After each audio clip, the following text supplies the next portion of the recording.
I'm going to call the Carolina County Board of Supervisors meeting for the 20th of January to order. Mrs. Long will do the invocations. Please stand.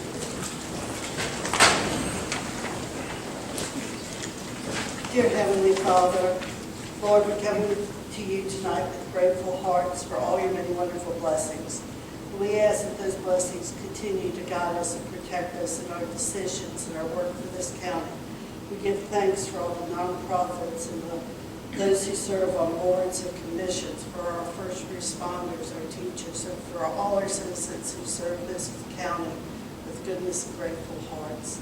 We ask, dear Heavenly Father, that you be with us tonight and lead us into another day in your grace. In his name we pray. Amen. Amen.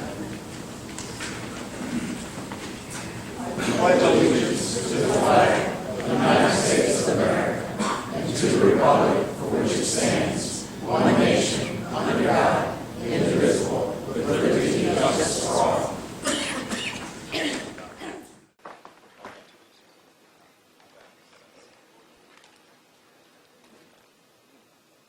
Mr. Forehand, opening board comments. None at this time, Mr. Steele. Thank you, sir. Mr. Black. I just have one. Just want to remind everyone this Saturday, weather pending, Lake Landor Beach, 10 to 12, the Polar Bear Plunge will be taking place. We have around 50 corporate sponsors, local businesses, politicians, office holders that have agreed to sponsor the plunge. We've been out at Spirit Nights for the last 4 nights. We have one more coming up at Pino's on Wednesday. But we want to thank all those restaurants. The community outreach for the plunge has been just flat out awesome. So would like to see everyone come out on Saturday to really enjoy a really nice event. So thank you. Thank you, Mr. Black. Mrs. Long. Just real quick, I want to express thanks to the commander over at AP Hill for the community leaders reception that they had. It's always nice to get together with some of the elected officials and committee members from the other counties and just have a nice social time to talk one-on-one. Mr. Seeley and Mr. Black and I were all attended. Also on Saturday there was a very nice fire rescue banquet that was held over in Town Hall, and I want to thank staff and the volunteers who put that together. It was very well done, and our volunteers gave us over approximately 23,000 hours of volunteer work, time this year, so we appreciate their family for sharing them with us and for all the work that they do, and of course for all our staff. Thank you. Thank you, Mrs. Long. Mr. Underwood. Thank you, Mr. Chairman. Mr. Chairman, after our last board meeting, last Tuesday, I called the sheriff on Wednesday to kind of talk about our meeting and people coming in. I got a call yesterday. I wasn't even aware that there was a Facebook or some comments that were made by me regarding the meeting. So let me put things in perspective if I can. We asked Mr. Culley to put together the information regarding the fire and rescue. I think Mr. Culley did an excellent job. My concern was the fact that we moved some of the agenda items to counter comments from the sheriff's office. That's how I felt, and I think I told a couple board members that I don't think we should ever be tit for tat. If the sheriff has something to say that we disagree with, then I think we put it on the table and we discuss it. So I think the comment where I was a little blindsided that we moved that. I don't think Mr. Culley, I think Mr. Culley and everything that he did was outstanding, and I stand by his numbers and appreciate him 1,000%. So I called the sheriff because I wanted him to understand that he has control over his budget. He has the right to hire his deputies at whatever salary he chooses to. The fact that he starts them off at $35,000, and then once they come out of training, he increases their salary to the normal $39,000, I said, why don't you hold that money and give that money to them at the end of the training? Which I wouldn't want to start at a lower salary than someone performing, but I think there's a way that it can be done to attract people. And that was the gist of our conversations. And I don't want conversations to be political. I want them to be problem solving and trying to resolve issues, not creating issues. And once again, I just think that this tit for tat thing has to stop, and we need to get on with the business of how to ensure that we get the best people and keep them for as long as we can in the sheriff's office and in Caroline County. And again, Mr. Cully, certainly I appreciate what you did, and hope you don't take any offense to it, because I did. All right, thank you. That's up my comments, Mr. Chairman. Thank you, Mr. Underwood. Yes, Mr. Chairman, I have just a couple. We just had a great meeting with the school board and the school officials to try to figure out what our budget would be for next year. I think it was a good first step. We may have quite a few before they get to a final budget, so I do want to say thank you again to all the school folks that met. And one thing in particular, I'm always there to help, but I wish Mr. Black the best of luck with the polar bear plunge. I will be somewhere very warm at that time. I don't do cold, but I do wish you the best of luck. And on a really personal note, it's good to see some folks here. It's good to see Reverend Atkins, who I grew up with. We used to play together when we were both little, and one of us had more hair. But it is good to see that. But I had a comment more personal for me than for anything else, and it kind of had to do with what happened this weekend. And I realize again, life is short. And I want to say, if I have offended anybody, I apologize. And if anybody has been offended or offended me, I forgive them. And we all need to be here working for the best of the county. And that's what I'm going to do. So thank you, and that's all I had to say. Thank you, Mr. Thomas.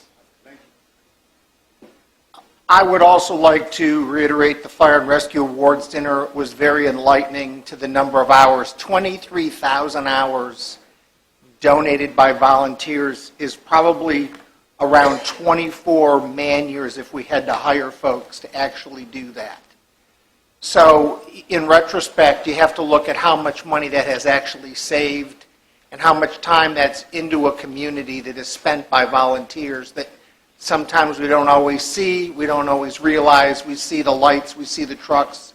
We don't always realize who's driving them, whether it's career or volunteers. It's a mix, and I just hope everybody understands when somebody shows up that it is, in some cases, volunteers, and in some cases it's paid staff, but without the volunteers, I don't think the whole organization would work. On Mr. Underwood's note, I did have with Mr. Thomas a discussion before the last board meeting to actually read the letter. To be fair to everybody in the audience, I will take the blame for that. I was not here. I was trying to do things remotely and trying to get everything laid flat so that everybody would get the same story and everybody could hear the same thing. So I will take the blame for the rearranging of the agenda at the last meeting. I was here, but I wasn't here during the day to actually get everything done that I wanted to get done. I was remote and trying to do everything via telephone. So I will take the blame for the letter and the rearranging of the agenda. Moving on, amendments to the agenda. Is there any agenda amendments, additions, or deletions? Hearing none, I will take a motion to accept the agenda as presented. So move, Mr. Chairman. I have a motion. Do I have a second? Second. I have a motion and a second. Any discussion? All in favor signify by saying aye. Aye. Opposed? Ayes have it. Motion carries. I don't know that we have one here. But before we go to the presentations and reports, I'm going to have staff, David, you're going to actually play the video. We have a video that I want to sort of play before we go to the Senior Citizens Gala recognition of the folks that did that, just to give everybody sort of a sense of what took place, because it was done very, very quickly, and it was very, very nice. Oh, I'm sure it does.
For those that didn't attend, you missed quite an event.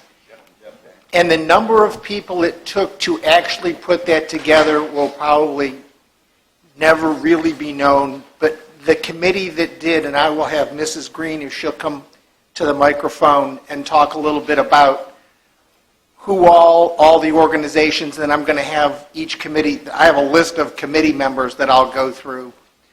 But it was a fabulous event, and in such a short time frame. Okay.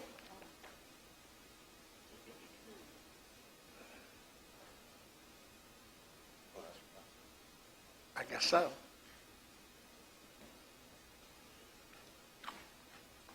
Good evening.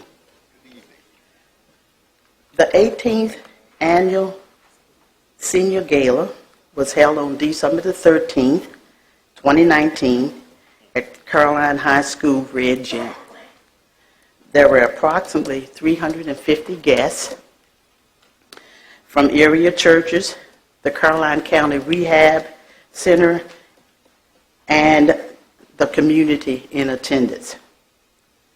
The guests were escorted in by the Caroline JROTC, and the catering was prepared by the culinary department. The seniors were treated with individual photos. There were 385 pictures taken and 488 printed out because there were some group pictures. Staff from the public high school, Caroline County Public High School, made this a very special event.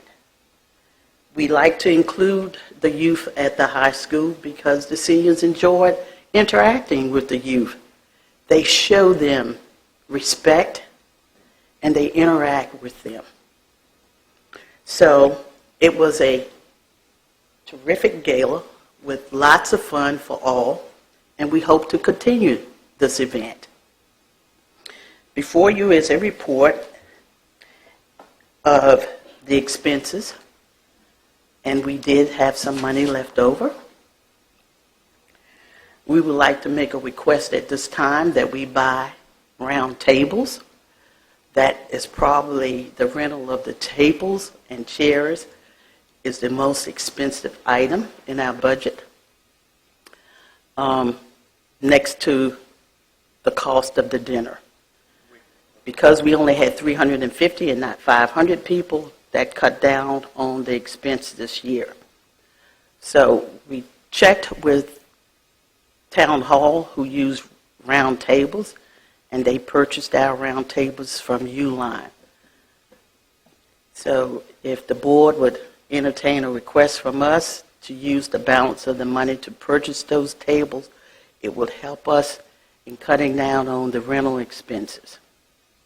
Now, will the Senior Gala Committee come forward? I was going to read the names of the Okay. folks that I have, if that's okay. That's fine. I have Chandra Adkins, Sarah Calverick, Jadine Davis, Mr. Fox, I don't see, Mrs. Green, Shamika Baker Latney, way in the back,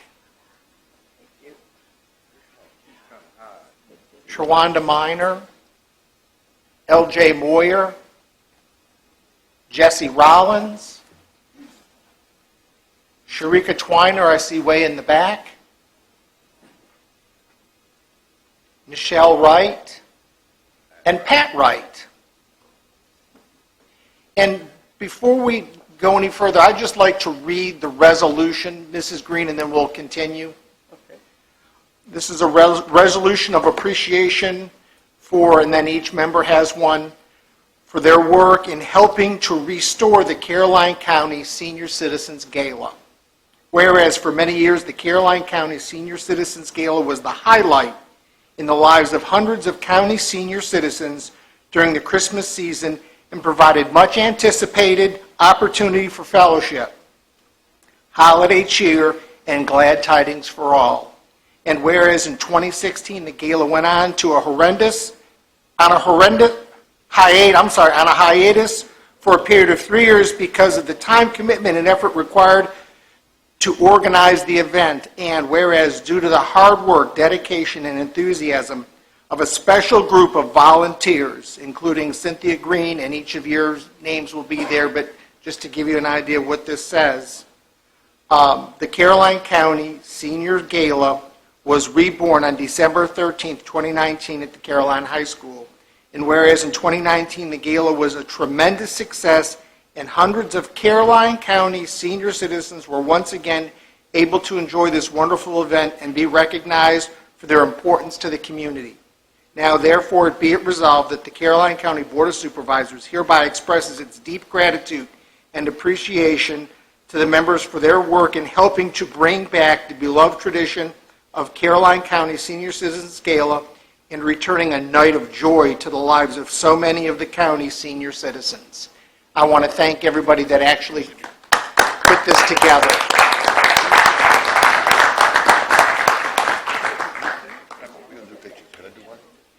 Yeah. Before you go, it's funny how we're all tied up together, and I asked Jeff if I could say something before you came up. Mrs. Green and I were at a wake. Somebody had passed away, and we were sitting there together, and we said, wouldn't it be nice if the Senior Citizens Gala came back? I said, do you think you can do it? And she said, I think I can, but I'm going to need a lot of help. I didn't think she could do it, but you guys helped, and you brought back a great event. So thank you all. Cynthia, thank you so much. And I will make sure Mrs. Derricott knows that her loss was the county's gain in a small way. So we do appreciate it. Thank you very much. If you could all come up, we're going to do a picture up here. You think down there, Don? Well, we were going to close this and do it in this corner where we traditionally do it with the flags, if that's okay. You can line us up. Move 3 steps to the left, 3 steps to the right.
Next, under presentations, is the Caroline County Recovery Center. And for those that don't know, this is an organization that, again, helps folks in the county with substance abuse problems that has been a tremendous benefit in many, many families' lives, not just the individuals. So if you want to come on down. I couldn't decide who was doing this tonight. It was you or if it was Dave. Oh, well, good evening, and I'm very honored to be here tonight. And my name is Lainey Walton, and I am the program director at Caroline Recovery Center. I know Ms. Hall has passed out some packets to you prior with some information. Our summary report for the fourth quarter of 2019, our board of directors, and some testimonial letters. And I really just wanted to come before you today to have a face to the names and to introduce. I do have the rest of us here if you'd like to meet them. Sure. Okay. So we have our executive director, Tom Majeski, and we have Leslie Phillips. She is our office manager. She's also a peer recovery specialist certified through the state and there to help our participants in all the ways they need. It's just the three of us, but I have to say we do have some volunteers, and I guess we really do a lot more than our titles. We do whatever we need to do to make it work, right? And so I want to thank you. I want to thank each of you for supporting Caroline Recovery Center. I came here in 2017 to volunteer, and I'm still here. Because this is a special town, and I've fallen in love with it, and I've fallen in love with helping those who suffer from this disease of drug addiction, alcoholism. Each one of us is a peer recovery specialist. Nobody works with us or volunteers for us without that. It's proven that that is the best way to help other sick and suffering addicts and alcoholics, is by those who have made it work and stayed sober. And one of the things that we are doing that we're up to, so I came in 2017, and then in 2018, in July, we became our own nonprofit because we actually kind of came in on the wings of another program. So it was run through McShin, and then we separated, and we became Caroline Recovery Center, nonprofit, 2018, in July of 2018, and we're very proud of that. And so we've been in the trenches, working diligently. I wanted to share with you some of the things that we're doing. We have a new side to our center, which is mind, body, spirit, which we find is a deeper immersion into their recovering lives. And we actually share a space with Harvey Latney, who I'm very fond of. And he's very patient, very kind to us, because we've taken the backside of his office, right? Well, we rent the backside. And that has been such a great experience. I'm watching them, I say them, the participants come in. You would never think, you'd see people that would never do yoga, totally thrilled about getting on the mat and starting to recover in the body, right? Or recovering through art. These aren't things we can do in the main building. There's so much going on there. So this is really exciting to us and exciting to me personally. We're kind of outgrowing ourselves, but we're working within the limits of our budget. I know you can see that in this amazing graph that my husband made. Totally could not have done that myself. I have to give him credit. Something was already mentioned tonight about the families. I'm seeing miracles every day. I see miracles in individual lives. I'm watching them get it.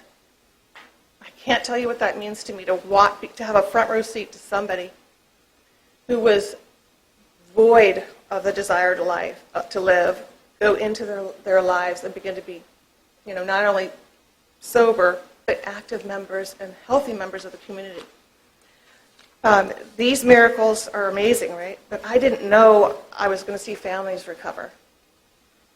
The whole families. The families are coming to us. The families come to our events. And we see it throughout the generation. So it's just, I want to thank you so much for this opportunity to be here. I take it very seriously. I don't normally come out and, places like this. I really am in the trenches with them. And I think that's where God has called me to be. Now, I was a paralegal for a time. Some of you know Carolyn Seckley. She's on our board.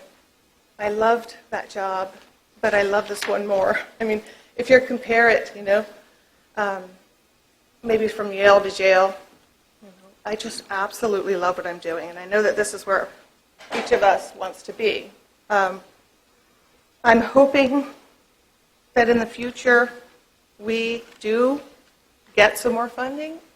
I think we can do a lot more. We can hire a couple more people. I don't know what that's going to look like. Maybe we hire a grant writer and that we get those grants coming in. We're trying to figure that out. And for the sake of this upcoming event, this polar plunge, I wanted to say it's been exciting to start to be in the community experiences because we haven't been able to do that yet. We've just been trying to get our wheels going. So Leslie has our first billboard, so I wanted to show you. Oh, yay. Plunge into recovery. And then on the back it says Caroline Recovery Center. That's kind of a major delight for me personally.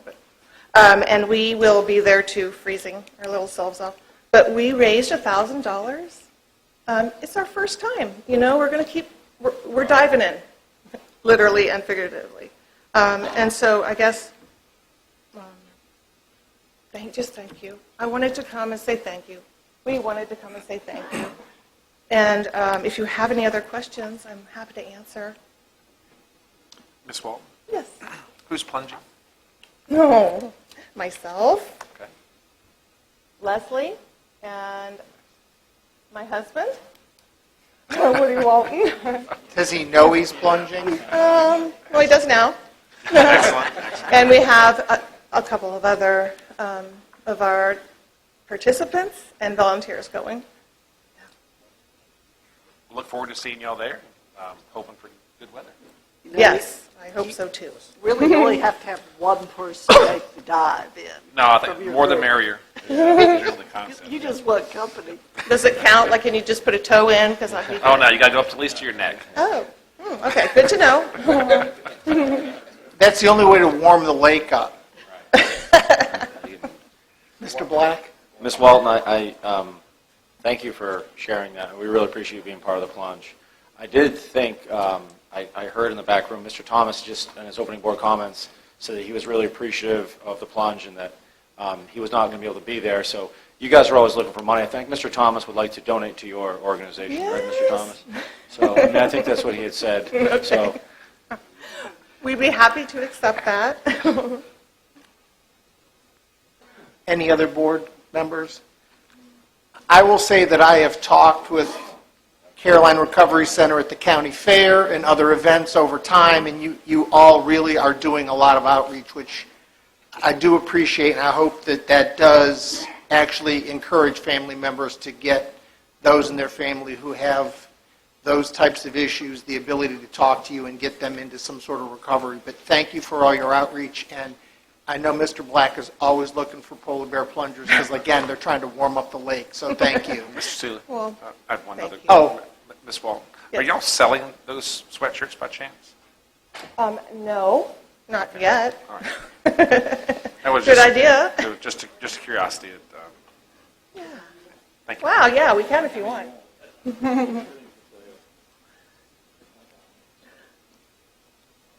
Thank you for coming this evening, and Thank you. thank you for all the work that you have done and will continue to do.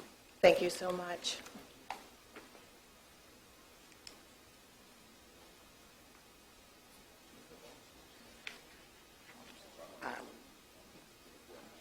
Sharika Twiner, YMCA.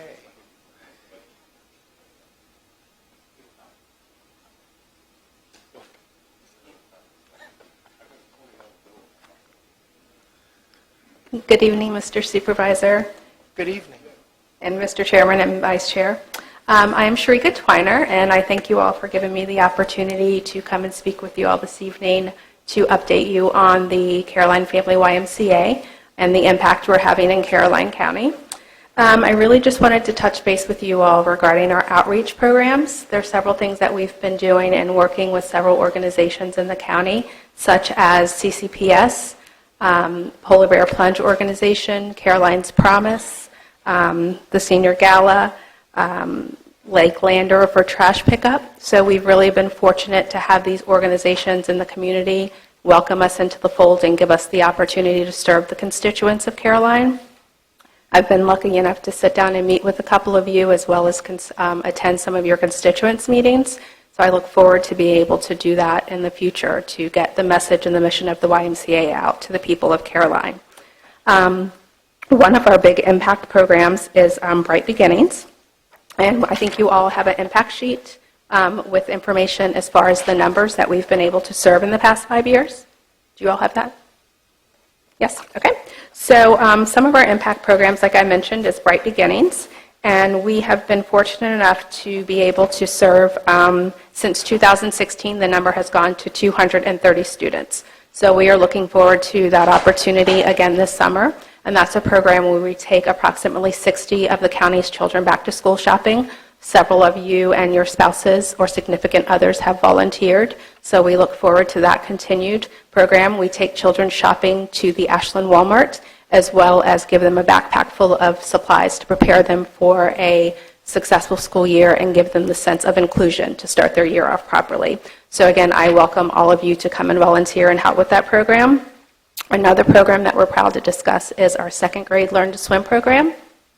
Since that has started in 2019 to 2020, that school year, we will help about 340 second graders learn water safety. So it's a 6-week program that we conduct at the YMCA. It becomes part of their PE rotation, and the school system partners with us to provide transportation, and the children come and learn life-saving skills in the water. So again, we're always looking for volunteers for that program as well.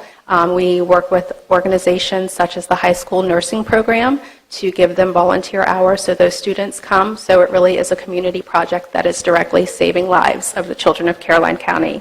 And in 2018 to 19, we serviced approximately 350 second graders. Another thing that we're proud to discuss is the fact that we are able to supply financial assistance to families in Caroline County. In 2019, we provided $84,365 in financial assistance.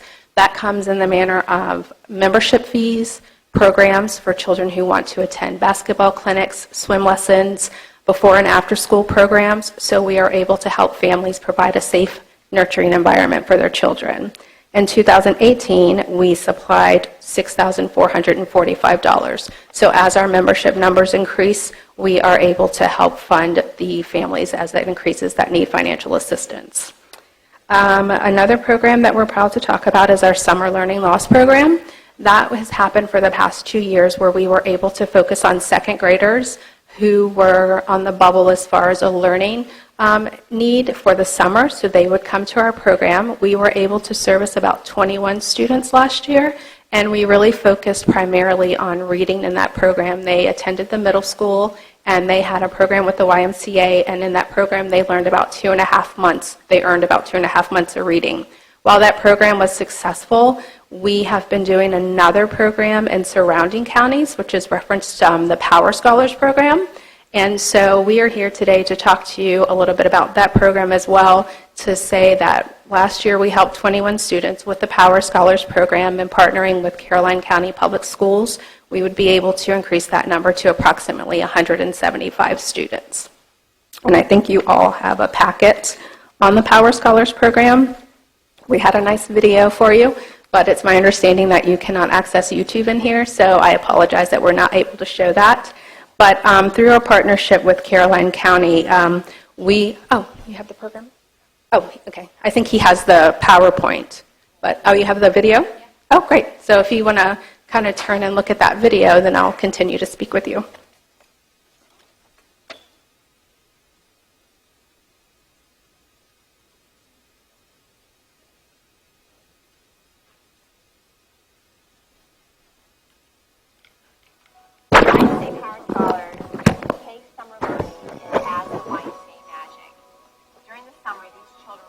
opportunity to have some fun, but also to learn new things.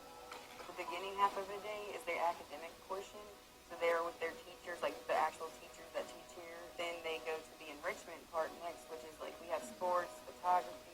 They do art, they do STEM, they do sports, they do Health and Wellness Center, then it covers those like core academic subjects like math and reading. So in Power Scholars, we also try to instill in the children some of our character values, such as caring, honesty, respect, and responsibility. The students that come to the YMCA Power Scholars program are our students that need the most resources. These students sometimes don't have enough to eat over the summer. There are some children who don't even have electricity. And a lot of these children are academically at risk. They get fed very well, they get fed breakfast, they get fed lunch, they get fed a snack in the afternoon, they get free transportation to and from, and select groups of the kids who are going to be able to go before school starts shopping so they can get supplies and clothing for them. Power Scholars means the kids want to come to school. Our attendance is really high, and that's a good feeling to know that every child wants to be here. We never hear, I want to go home, but I don't want to be here. On Fridays, we also send all the children on field trips. They are all over Virginia and having a blast and just be kids and experience life. The University of Mary Washington, it could be to one of our banquets here in D.C. They also get to come to our water park. They even had a field trip to waste management to learn about recycling and what waste management does in our community. At the end of these 5 weeks, there's lots of tears because we've made such strong relationships. They're already saying, I love this program, I can't wait to come back for next year. Are you going to be here, Miss Crystal? What type of things are we going to be doing next year? And I think that's what it's all about. It's just like giving them an opportunity to learn and thrive in an environment that supports all of that. The impact that the YMCA is making on all the children's lives, I think it's just an amazing amount of effort that goes into pulling all this stuff together. I had no idea. And I personally am committed to make sure that all of these at-risk students have this opportunity. It's just about promise. We really need to be able to get more funding for this program. It does not cost the parents anything for the child to attend the program. So having the community, reach out to the community and get those community partners and even private donors, it really helps us to go a long way. We are hoping to be able to grow the programs in some of the other schools as well, and not just do it at one school for each county, but trying to put it into 2 or 3, even more schools. We get more money, we get more children, we're going to be more successful. So as they start school, these children will remember that they are ready to learn. They're going to know that they know the answer to the question. They're going to be able to pick up that book and read. And most importantly, that they've had a summer full of amazing experiences because an organization cared and because people cared about those that were at risk and making sure that they had the best summer ever. Because it really is about all of us coming together. That's the magic. That's what makes this program what it is for children that otherwise would lose over the summer. So just to speak again to our focus areas, while we're focused on healthy living, social responsibility, through the volunteer opportunities, community involvement like trash pickup, our biggest part of our mission is youth development. We recognize that through youth development and providing healthy and safe atmosphere for the children of Caroline County, we can better improve the future of those children as well as our county. So this program is a 5-day program. It is an all-day program. The children receive academic as well as enrichment, which is half part of the day. They will receive breakfast and lunch as well as snacks. So what our statistics show is that we have a 93% attendance rate in this program, which is extremely high, as well as students learn an average of 3 months reading and 2.5 months in math. These are children that otherwise over the summer their statistics would drop and they would be playing catch up at the first part of the year. So this program we feel is going to be instrumental to the success of students in grades K through 5, and we are excited about the opportunity to work with Caroline Public Schools to start this program in Caroline. Through surrounding counties, we've been able to help 321 students. That's in Fredericksburg, King George, and Spotsylvania. And that is primarily because of the curriculum that is offered in this program, which is a fact-based curriculum. So students get tested before and after the program. So with that being said, one of the reasons that we're here this evening is to request $20,000 from the Board of Supervisors to support this program in the form of curriculum. At this time, I'll take any questions that you have. And I may refer to our subject matter expert on this program, Elizabeth Taylor. She is the one who has been responsible for rolling it out in the other counties. With this being new to Caroline, I will be extremely involved in the rollout of this program as far as being on site, working with teachers, Y staff, as well as the students, so that I can become more familiar and be an integral part in the success of the program. Thank you. One of the interesting things we learned this evening in our school joint session is that the General Assembly is in the process of raising minimum wage to what we're thinking legislation initially may be is $10. Do we have, what is the line in the sand where we could look at budget numbers, because we're just starting down that path now to see what the impact would be? When do you have to have the commitment from us?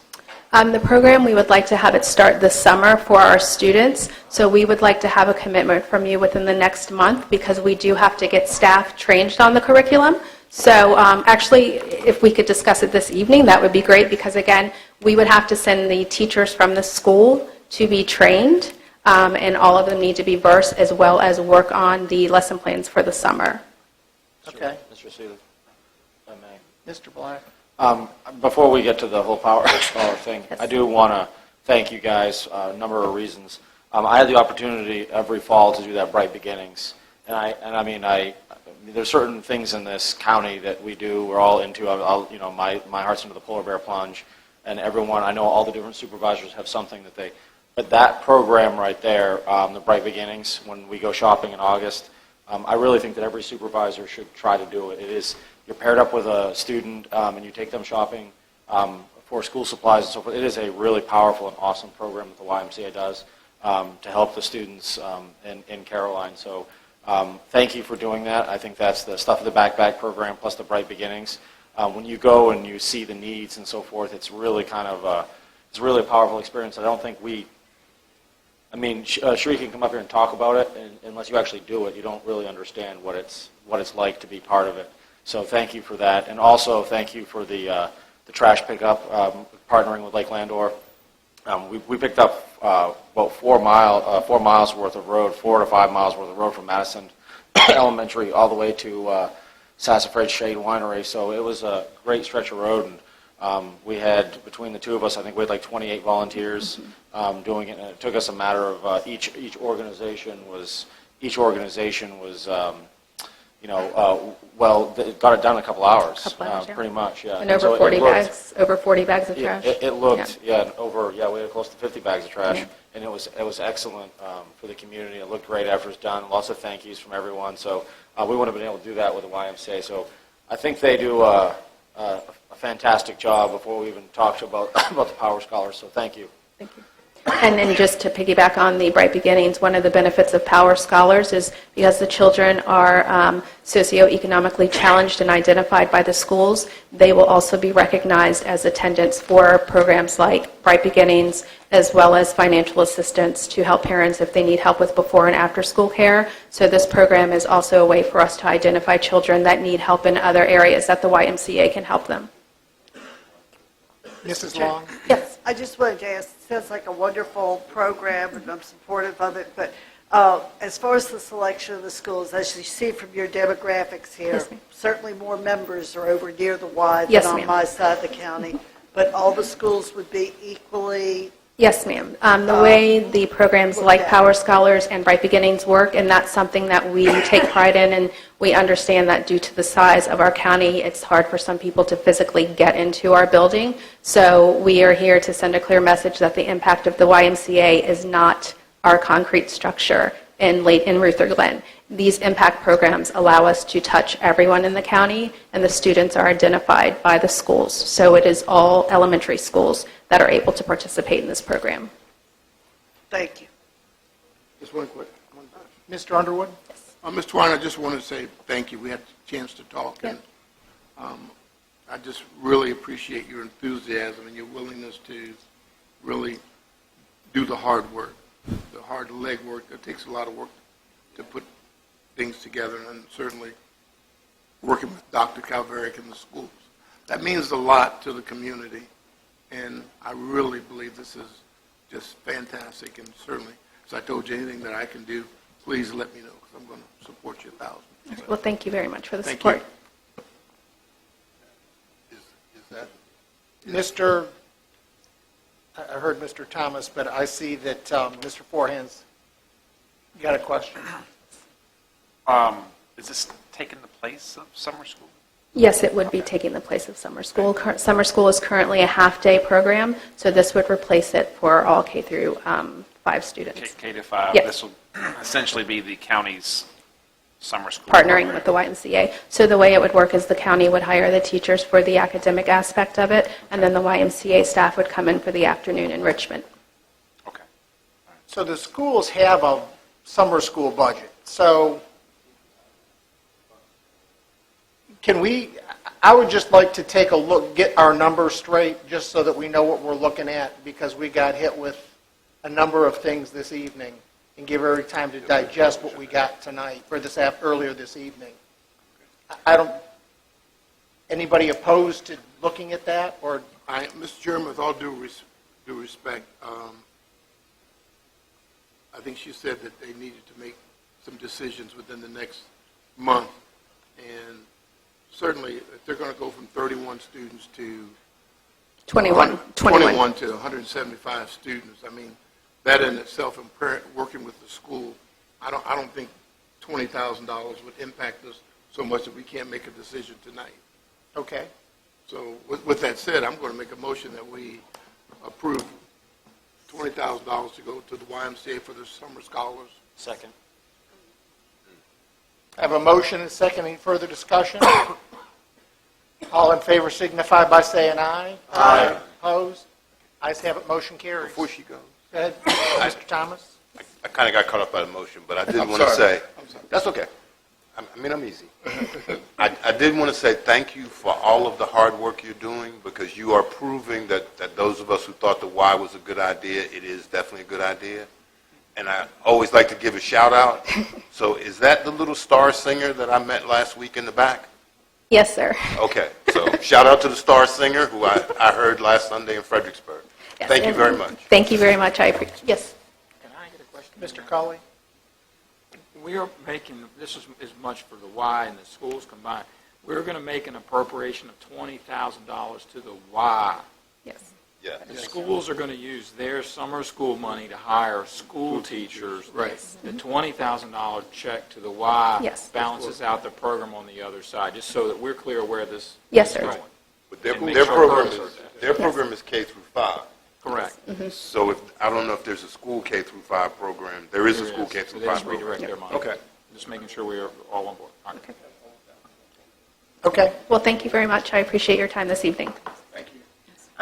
I would just like to say a few things. First of all, thank you so much for having us out. And I know Sharika has done a tremendous job in the county, and she is so excited. And you know, she has been the membership director for years since we opened. But we have been in discussions, and I have approval that she will now be the executive director and be leading that that organization. So she doesn't. This is kind of but she will be leading that organization. I've seen the leadership in her. I've seen how she works with the community. She is so excited, and she loves Caroline County. And that's what we need at the Y, someone who loves Caroline County, and I believe we have that in Sharika. So. Well, congratulations. Oh, well, thank you guys. Hopefully there's a pay raise with that. There is. I made sure of it. Well, I look forward to working with all of you all in my new capacity. Thank you very much for the support. Thank you.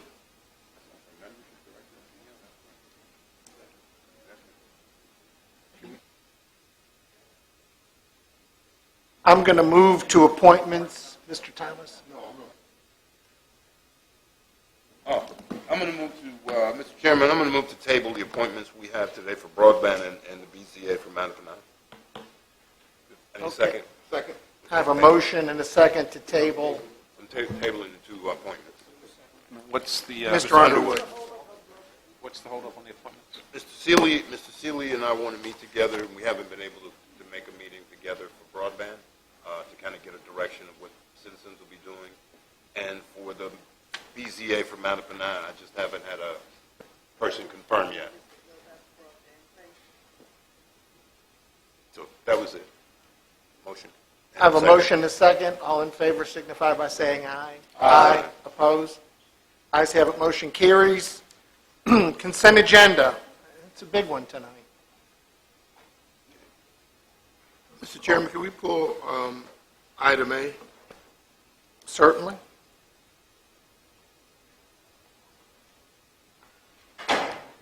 Item A is out for discussion.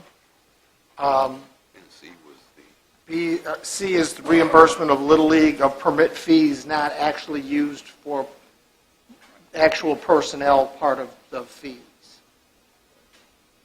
So I have a motion to okay, pull A. Pulling A, just a quick question on C.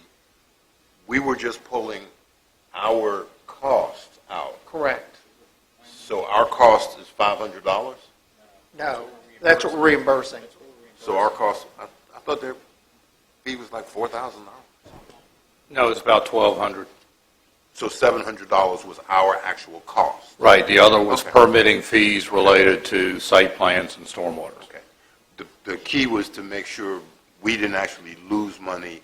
We were trying to break even at the most. Okay, thank you. Do I have a motion to accept B and C? So moved. Second? I have a motion and a second. All in favor signify by saying aye. Aye. Opposed? Ayes have it, motion carries. We're going to go back to warrants. Mr. Underwood. I just had a couple of questions, Mr. Chairman. Looking at the first page of our accounts payable, I noticed that we're halfway through the year, and there were a couple items, courthouse maintenance fund, for example, capital projects for utilities, school capital project fund, that were only at 5%, 9% spent in 1 point. Is that just due to billing, Mr. Cullen? That's, Accruals or? it's due to what, some of those projects the courthouse maintenance fund, it just depends on whether it's qualified to be used out of that money or not. So sometimes we budget for things, we haven't made those repairs yet. What was the other one that was low? Capital projects, utilities. Yeah, that's a big number. So we haven't spent too much out of the millions of dollars on that, and just because we haven't gotten to it. We don't handle that one, so I assume they haven't gotten to those. The schools could probably answer that quicker. It seems to me that we're halfway through the year, and we ought to see some spending, I would think, or some accrual to that fund, not just, you know what I'm saying? Something should be. Yes, ma'am. Mr. Underwood, I signed an APO today for the classroom technology, and we have the staff computers coming in. They're already in the process of coming in. The other big one on that is $90,000 for the field house. So we have to do that. We're targeting to do that in May and June after the seasons have completed for track and field. Okay, so the field house is separate from what we kind of talked about this evening? Correct. In terms of, I just want to make sure. Okay. The field house is upgrades to the men's and women's restrooms Okay. and the So locker rooms. So you do anticipating on spending the $800,000 roughly by the end of the year? We do, because the other, over $500,000 of it is the buses, and we're waiting for those to come in. Okay. So it's They've already already been- obligated? Yeah, Okay. they've already been All right. ordered. Okay.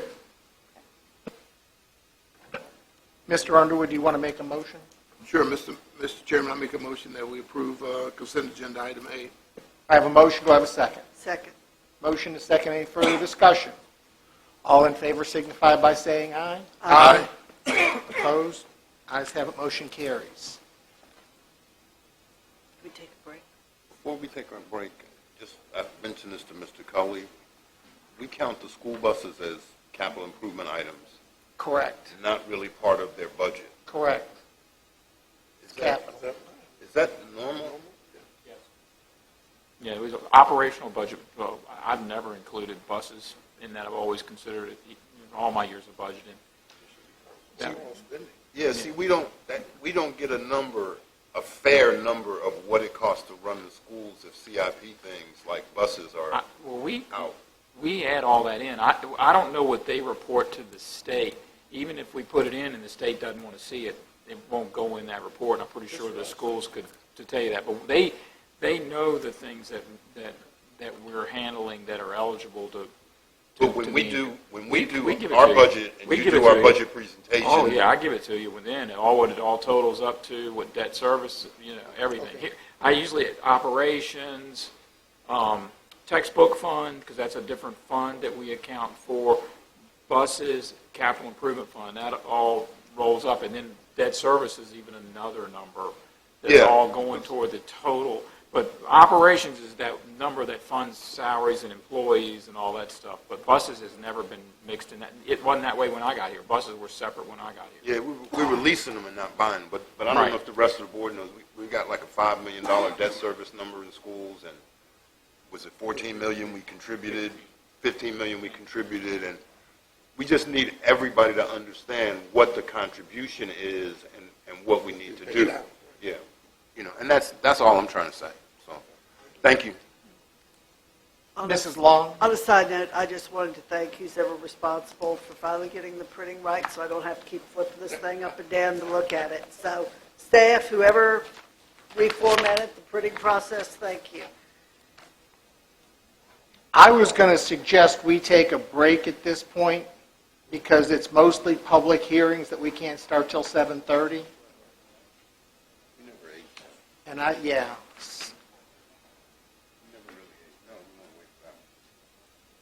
All right, so I'm going to call us and recess until 7:30. Second. Oh, Don't need a motion. gotcha. We're going to resume our 28 January meeting. It is 7:30, and anybody who wishes to make public comment is now open. Anyone wishing to speak?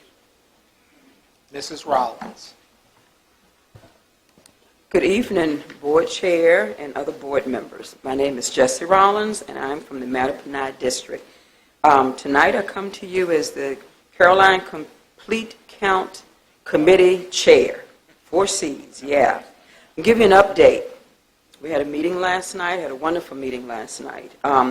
We are researching the cost of banners, yard signs, flyers, and other communication tools to get the word out. Our plans are to have materials in by February in order to get the word out during the month of February. We are working with the library, schools, fire and rescue, the sheriff department, as well as county government to make sure we reach out to our community in every way possible. Census cards will go out in about 5 mailings sometime in March. Around March 12th, the census website will go live. We are creating lists of places in each district to place banners and yard signs. We also want to present information at any event, constituent meeting, church program, community program, anything that we become aware of.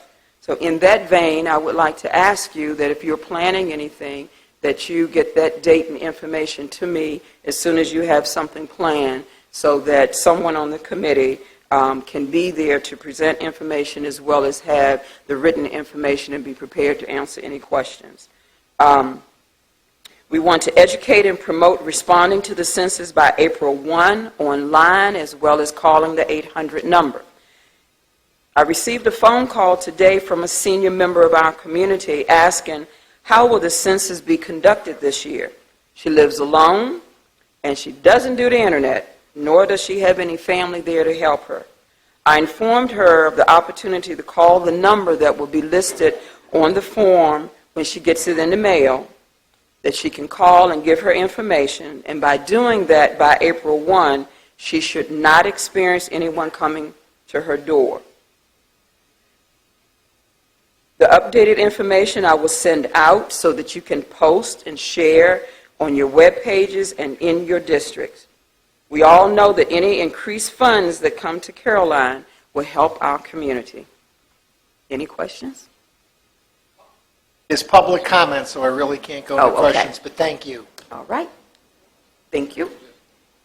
Anyone else wishing to speak, and I'll make a caveat on an agenda item that is not on the agenda for public hearing. Mr. Chairman, members of the board, Scott Mosier, Bowling Green District. I personally wanted to say thank you for meeting with the sheriff on the work session coming up for the crisis, as we called it, for the pay inequities that we're dealing with. I want you to know that we have been, over the years, trying to be a good steward of the taxpayers' money. We actually did not start everybody at starting salary that had absolutely no training whatsoever. We started them at a less amount until they got fully trained, and then they went up to the starting salary. That was an effort to save the taxpayers' money. We realize that we have the ability to negotiate salaries, but that in itself causes a whole other problem for the whole department. But we thank you for meeting us halfway, and we thank you for establishing this work session, and we're really excited about it, and we really appreciate everything you're doing for us. Thank you very much. Thank you. Anyone else wishing to speak? Anyone else wishing to speak? Last call. Public comment is now closed. We are now going to move into public hearings. Mr. Fincham? Mr. Chairman, members of the board, keep your seats. We'll be here a while. Not if we can move along. I'll do my best, as I stated.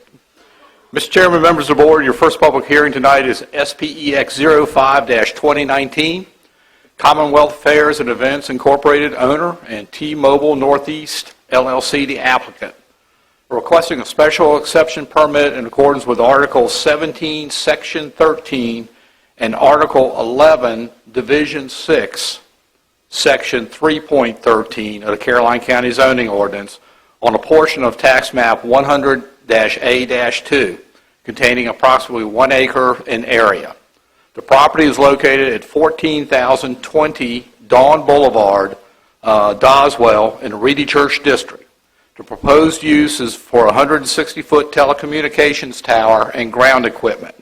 The 2030 comprehensive plan designates this area as rural preservation. The applicants are requesting a special exception approval for a 160-foot tall monopole power tower and support equipment on the south side of Route 30 on the Commonwealth Fair and Events property.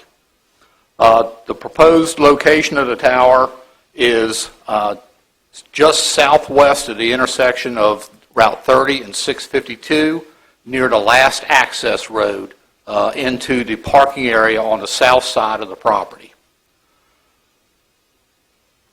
The applicant has stated that the existing towers in the area have a maximum number of co-locations already, i.e. antennas, and that there's no additional space in the area. The proposed tower would provide additional co-location opportunities and address cellular needs of intense usage during the State Fair event. In June of 2019, the Board of Supervisors approved a text amendment that allowed cell towers in the planned recreation and entertainment district, which this property is zoned. Included in your staff report is a map which shows the area of existing towers within vicinity of Meadow Event Park.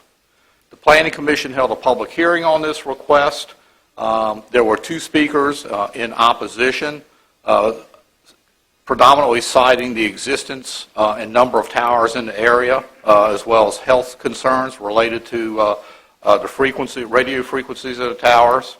The Planning Commission ultimately did forward this to the Board of Supervisors with a recommendation of approval, subject to the conditions in the report. Thank you, Mr. Fincham. I will say that at least in my district, if there was somebody wanting to put a cell tower up, I don't think anybody would dare get in the way. I mean, I'm constantly asked when the next one's going up and who will be on it. So hearing that, I will open the public hearing on special exception 05219 Commonwealth Fairs and Events Incorporated, owner T-Mobile Northeast LLC applicant. Anyone wishing to speak?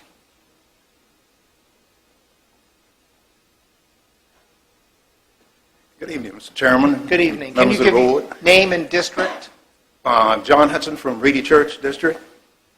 And I'm just really curious of why that antenna would be necessary down there when right adjacent or across the river from Meadow Event, Hanover County has a water treatment plant and a 911 system tower that's 400 feet tall. It overlooks that area by, I think it's about 800 meters from the intersection of Route 30 and Route 652. And they have plenty of space on that tower, and they will lease space on that tower. So saying that there is no space on the towers there is not exactly correct, because there's another tower, too, at the intersection of between Route 1 and 95 and Route 30 that has space on it also. And the last tower there is the Mount Gideon Road tower that's 300 feet. And that's within about a mile. I think I calculated it's like a mile and a half from Route 30 and Route 652. So I don't understand why it's necessary to put another tower, one 160 feet tall with a blinking light on it, in a rural preservation district again. Thank you. Thank you.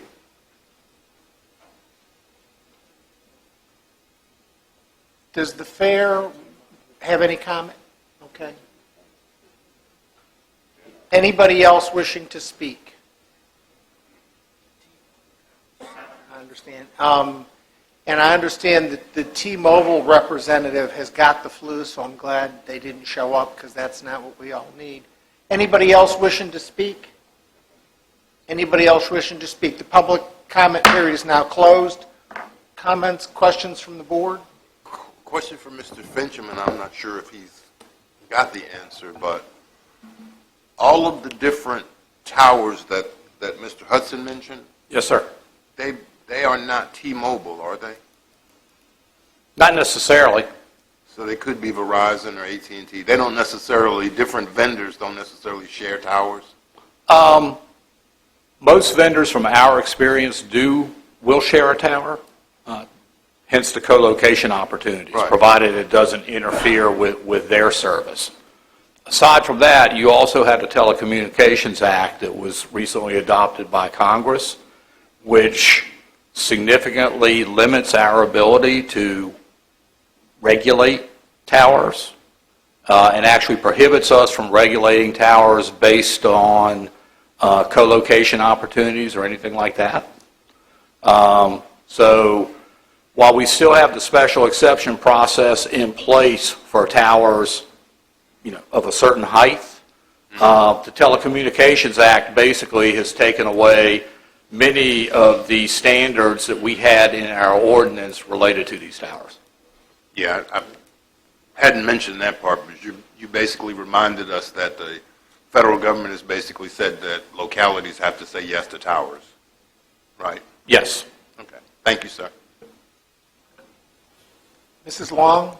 Mr. Fincham, the report says that made the statement there is no space on the other towers, and I'm just curious, was that ever verified, or do we know that to be true, thinking of what the gentleman said? What I can tell you is that the county's telecommunications consultant, George Condoleezza, through Atlantic Technologies, did indicate that his support for the application and stated that the tower was needed.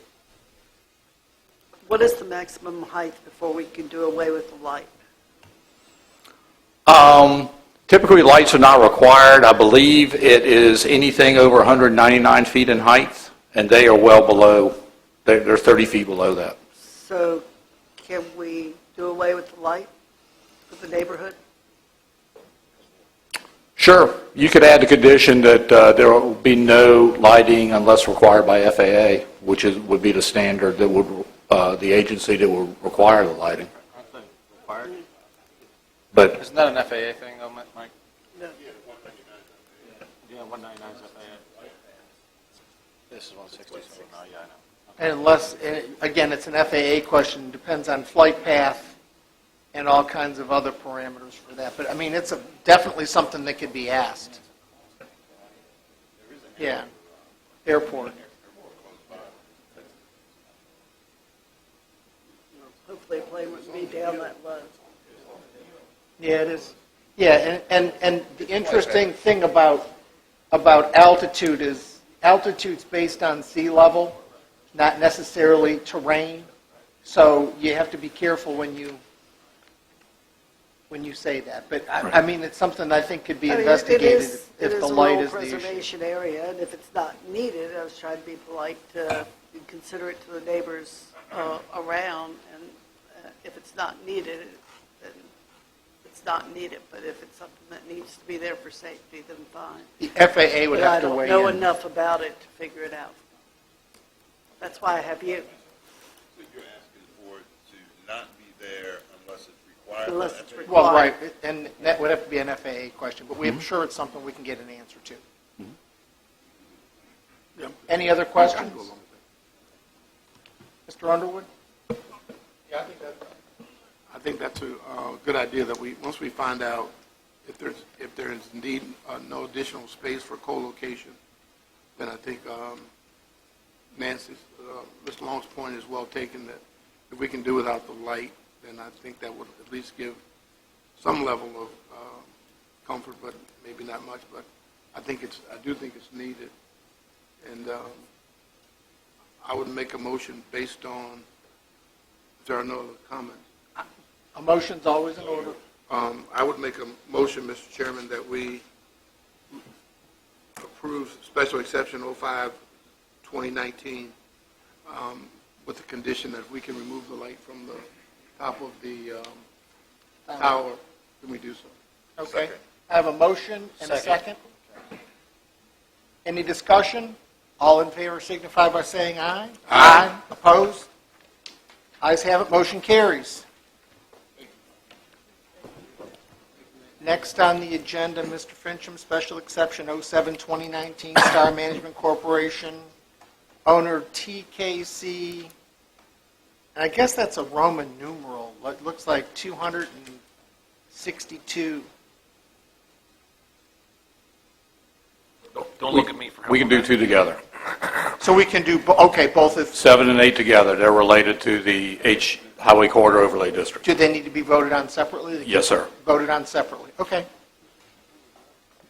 Mr. Chairman, members of the board, your next public hearing, two public hearings, SPX 07 and 08-2019, are for Star Management Corporation owner and TKC CCLXII LLC applicant, requesting a special exception permit in accordance with Article 17, Section 13, and Article 15, Sections 15.6.1 and 15.6.2 of the Caroline County zoning ordinance on tax parcels 52-A130D and 52-A-140, a portion of each of those, containing approximately 3.57 acres.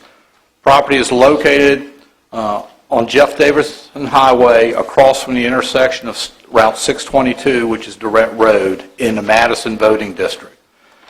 The proposed request is for modification to the Highway Corridor Overlay District regulations to allow approximately a 270-foot front setback where the Highway Corridor Overlay District specifies a 20 to 50-foot setback.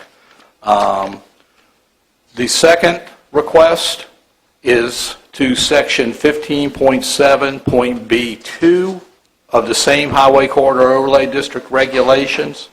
That request is to allow a modification of the regulations to allow parking and display of goods in a required front yard. So you have two requests. One is to move the required setback further back. The second request is then within that required setback to allow parking and display of goods within that yard area. Both of those items can be modified subject to the granting of a special exception permit from the Board of Supervisors.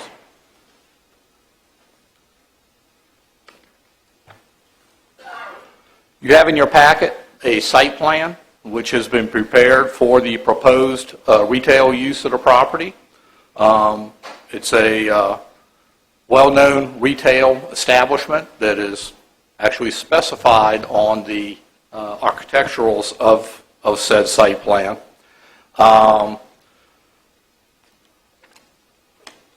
The zoning approval would allow the placement of this retailer on that what will be a corner lot, which will ultimately allow the extension of Durrett Road as the property is developed over to Center Drive and ultimately back out to Route 639 near the I-95 interchange. Planning Commission held a public hearing on these requests and forwarded both items to the Board of Supervisors with a recommendation of approval. Any questions from the board before I open the public hearing? We'll have an opportunity for questions after, right? Correct. Okay.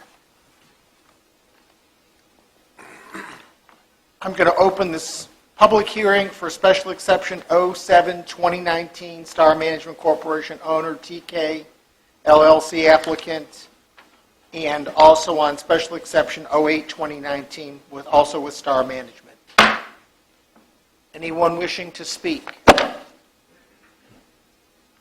Anyone wishing to speak?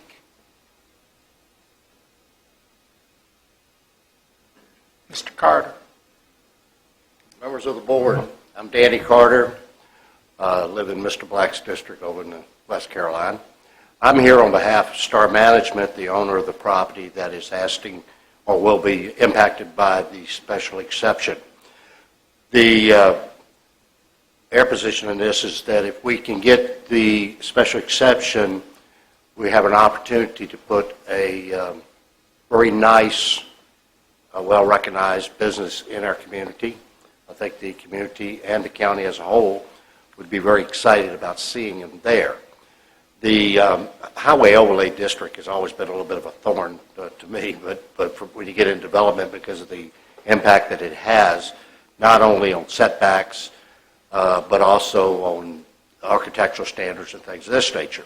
But I would encourage y'all to approve both of these special exceptions, and in doing this, it will. We're full steam ahead right now in getting this project started. Meaning, if we can get through DEQ and Army Corps and wetland issues, we certainly will be under construction in a short period of time. So, once again, I would encourage y'all to approve both of those things, and I'm very excited about what this will bring to our county. Thank you. Thank you.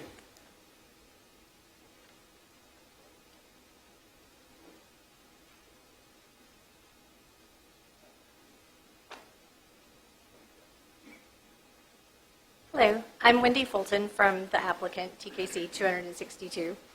I just wanted to introduce myself. We are the contract purchaser of the lot.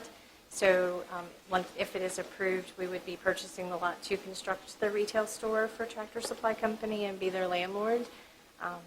Here, if you have questions at the time that that's appropriate, I'm willing to answer any about their use if you're not familiar with it, or if you would like a brief overview of the store. Or is that later? You can do that now. This is the applicant's time to. Okay. So Tractor Supply is a farm and ranch supply store. They target selling to hobby farmers, people who have animals, horses. They do a lot of pet supply business. They don't sell the tractors, but they sell all the parts that you can do to work on the tractor and So lawnmowers, things like you would see on the display area in the front, kind of like at a Home Depot or a Lowe's, with it kind of changes seasonally. But trailers that you pull behind a truck, like a box trailer, and farm equipment, the Three-point hitch. three-point hitch equipment that goes behind the tractors. Thank you. And then fencing, watering troughs, those type things are the outside items that are I big think and bulky. everybody up here knows who you are. I don't Okay. think that's a problem at all. All right. Well, thank you for your time. Thank you. Anyone else wishing to speak? Anyone else wishing to speak? Anyone else? Hearing none? Public hearing is now closed. Board members, questions? I was going to start. My only real concern is there's over 4,000 square feet of outdoor display, which just seemed like a lot when I looked at the site plan. It's more than anything else we've got. I guess that was my only real thought in looking at the whole plan. Yes, sir. Most of that display is actually to the south side of the building. There's a little display area along, and I'm going to use this term loosely, future direct road extension, okay, between the road and the building. And there's a little display area in the front of the building, but the majority of the display area will be parallel to the building and to the south towards the Route 639 intersection. The other counter to the additional parking and storage is a well-detailed and defined landscape plan. In granting this recommendation, there's a condition in there that the final landscape plan actually has to come back to the Planning Commission for their approval. So we want to encourage the development of the retail and make this site work for them. But as part of that, the county also wants an enhanced landscape plan because some of the requirements related to the parking to the side and the rear is a design consideration to mitigate the visual impacts of these parking areas. We wanted to offset the granting of the modification with the additional landscaping to help soften that visual impact. Because I was just looking, and the parking area, there's a 983 square feet, 1,223 square feet, 390 square feet, 870 square feet of all outdoor display, and then down the other side is another 3,000 square feet. Yes, sir. If you go to most Tractor Supplies that are standalone facilities like this, you will see, and I'm sure you're familiar with them, they have a lot of outdoor equipment, lawnmowers, Chicken coops, trailers, things like that. round bell holders, Okay. a little bit of everything. Yes, Water sir. troughs. Because that's where the site is. Other questions? Mr. Forehand? Quick question, the monument sign, do they have a plan where that would go? I don't see that on the. It's not on there, but they can, it can go anywhere on their property, and if they own the stormwater pond, it can actually go out near the intersection of Route 1. Okay. And I don't have any problem with the frontage setbacks. I would much prefer this with the enhanced landscaping than just down the road. We're looking at the heating and air conditioning units literally right beside the road at the new development, and that maybe that's going to get screened off eventually, but it hasn't made it there yet. But that's just a preference, and like I said, I like what I see in their sketches. So. Mr. Fitcher, my big thing is tires. So is there a condition that tires will not be stored outside? There's no conditions, but they're not doing repairs there. They're a retail facility. So no tires will be stored outside? You're not going to have a used tire.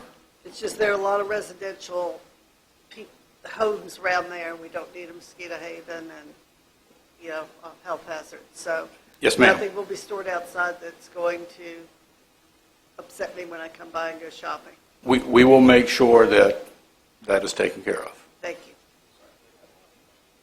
Mr. Forehand? I see the 27-foot future dedication.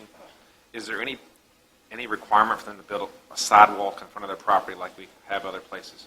Full frontage improvements are required related to any transportation improvements, so there is a sidewalk strip that would be part of that. Yes, sir. Does that mean we're getting the land, but are we actually getting the sidewalk in front of their parcel? We will get a sidewalk with improvements. Yes, sir.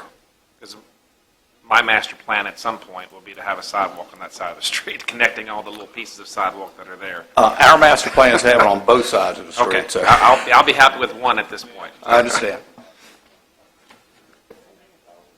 Any other questions? Mr. Forehand, your district? I'll go ahead and make a motion. We Do one at a time, please. say again? Do one at a time. Yes, we adopt SPX 07-2019 Second. As presented. as presented. There's no amendments that we. There are no additional discussed. amendments. Mr. Fincham, it's as presented. As presented, yes, sir. Right, as presented. Mr. Black, as presented. Yes, second. I have a motion and a second. Any further discussion? All those in favor signify by saying aye. Aye. Opposed? Ayes have it, motion carries. And I would make a motion, we adopt SPX 08-2019 also as presented. Second. I have a motion and a second. Any further discussion? All in favor signify by saying aye. Aye. Opposed? Ayes have it, motion carries. Thank you, and we're looking forward to Tractor Supply, and thank you. Mr. Fincham, SPX 09-2019, Ladysmith Professional Building. Mr. Chairman, members of the board, your next public hearing is SPX 09-2019, Ladysmith Professional Building LLC, care of Star Management owner, Keys Academy, the applicant. They're requesting a special exception permit in accordance with Article 17, Section 13, and Article 9, Section 3.4 of the Caroline County Zoning Ordinance on tax parcel 52D-2-15, which contains approximately 3.7 acres of land. The property is located at 8051 Prosperity Way, Ruther Glen, in the Madison Voting District. The proposed use is a training center for handicapped persons. The 2030 Comprehensive Plan designate this property as being within the Ladysmith Community Plan as community business.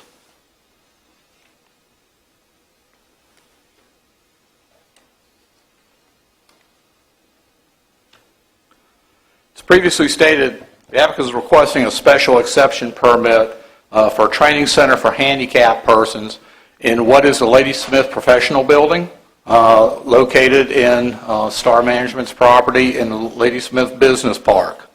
The proposed application would allow the completion of the second floor of that building to house Keys Academy. Keys Academy schools are private day coeducational schools licensed by the Commonwealth of Virginia to serve special education students in grades K through 12 who have various classifications of disabilities. There are currently 3 Keys Academy schools in operation in Virginia, in Culpeper, Charlottesville, and Augusta. The Academy offers services which provide tools for students to mature socially, emotionally, and academically. This location of Keys Academy is proposed to serve the counties of Caroline, Hanover, Spotsylvania, King William, King George, King and Queen, and Essex. If the board recalls, the board actually has seen a request for this permit, and the board authorized an expedited public hearing on this application. The Planning Commission did hold its public hearing at its January 23rd meeting and forwarded this application to the Board of Supervisors with a recommendation of approval subject to the conditions in your staff report. Any questions before the public hearing? At this time, I will open the public hearing for special exception 09-2019, Ladysmith Professional Building LLC, Star Management, owner, Keys Academy applicant.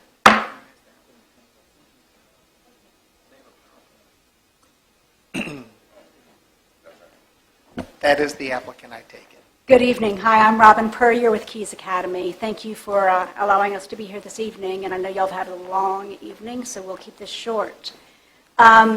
We do have 3 Keys Academies right now in the Commonwealth of Virginia. This would be our 4th. Our mission statement is above, to provide a learning experience that allows students to realize their unique potential with safety, dignity, and direction. Empowering them, we use a very unique social and emotional curriculum to help support our students. Our students are kindergarten through 12th grade. Kindergarten through 12th grade, ages 5 through 22. We can do some post-secondary students when needed. You see everything up there, 5 main disability categories that we serve. We work with students that are able to do part of their instruction through online computerized instruction, and part that looks more traditional, like you might see in any classroom. We really, our purpose is to serve local community needs. We go where there are no private day placements in a geographic area to help bring the schools closer to the communities. All of our students are placed through IEP team decisions through the local public schools, and we have been talking with Caroline County Public Schools for the last couple of months about this project. Our students have often been in multiple placements before they come to us. It's due to their disability. Sometimes they experience a lot of failure before they come to us, and we want to make sure we have a program where we teach them what success feels like, and we build on that. 3 schools. The one to the left is our first school in Culpeper County. Top right is in Charlottesville City. Bottom right is in Augusta County. As you can see, they all look very different, just depending on the facilities that are available to us in the county. Our classrooms are bright, appealing, and look like many classrooms. You'll notice a high level of technology that we do utilize. Beyond that, they look like most classrooms could. And there is the Ladysmith Professional Building. We propose to occupy the 2nd floor of this. The counties served, we have spoken with most of these counties about the possibility of serving their student needs. So the timeline is to hopefully open in July with serving students in August when the Caroline County Public School calendar begins. Our initial license would be for 24 students in the first year and increase that to 32 the second year. We would also move our Business and Operations Department to Caroline County. You see the essential staff to open the school listed. We would provide all core academic programs, kindergarten through 12th grade. Again, heavy emphasis on our social emotional learning curriculum. It's a standard 180-day school year with a 6-week summer ESY program, and our staff to student ratio is 1 to 3. That's just a whole lot of training that we do in order to meet Virginia Department of Education criteria as well as the Virginia Association of Independent Special Education Facilities criteria, which is our accrediting body. And that's it. Thank you. Actually, I have a quick, can she take questions now? Or? I'm still at the public hearing open. So anyone else wishing to speak? Anyone else wishing to speak? Mr. Carter, again. You're on a roll tonight. Well, Star Management's been busy. I would like to take the opportunity to encourage the approval of the special exception for Keys Academy. I've worked very closely with Robin over the last 4 or 5 months, kind of fine-tuning what they need to have in place as far as floor plan, as far as classrooms and and what have you. And also had the opportunity to drive to Culpeper to visit one of their schools to see what it looked like in operation, and I was impressed. I mean, you have children that are not functioning well in a huge environment with other kids, and they take them into a much smaller environment. And I looked also at the staff that was there at the school and how they interacted with the kids, and I was, once again, quite impressed. Star Management is we are prepared to go ahead and do the build-out on this building. From a county business viewpoint, it's pretty exciting because this building was built, I'm somewhere around 2007, 2008. There's 8,800 square feet in that second floor. 3,700 was built out, and it's been leased, I think, twice for a couple of years at a time. And by putting Keys Academy in place, we are going to have a very viable business that will occupy all of the second floor and all 8,800 square feet. It also have employment opportunities for approximately 15 people, and so therefore it creates a tax base that's good for the county and employment base. And it also gives us a very viable and dependable tenant as well. But I do wish that y'all would go ahead and get this approved, and then we'll get to working diligently to get the build-out in place so that they can have the building be up and operating by July 1. And I do appreciate your time and consideration. Thank you. Thank you. Anyone else wishing to speak? Anyone else wishing to speak? Last call. Anyone else? Hearing none. Public hearing for special exception 09-2019 is closed. Mr. Carter, so the second floor has never been built out?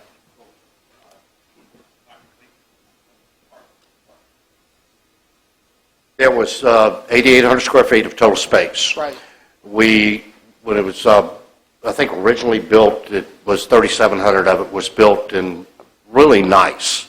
And we have what's basically considered to be vanilla box up there now. There's heating and air conditioning units in place. There's exterior walls, but the walls now are, I mean, the rooms now are, they're huge. They're 100 foot by 40 foot, this type of thing. But there's a lot of infrastructure already in place. But now they got to do the walls, the ceiling, the floors. We have to install 3 bathrooms, shower. One of the nice things about what Keys Academy is doing is that they're having fairly large classrooms to accommodate, maybe 10 kids at a time in a class. But yes, no, it has never been fully built out. Okay. No. Okay. Thank you. Oh, yeah, it has an elevator, correct? Yes. Okay.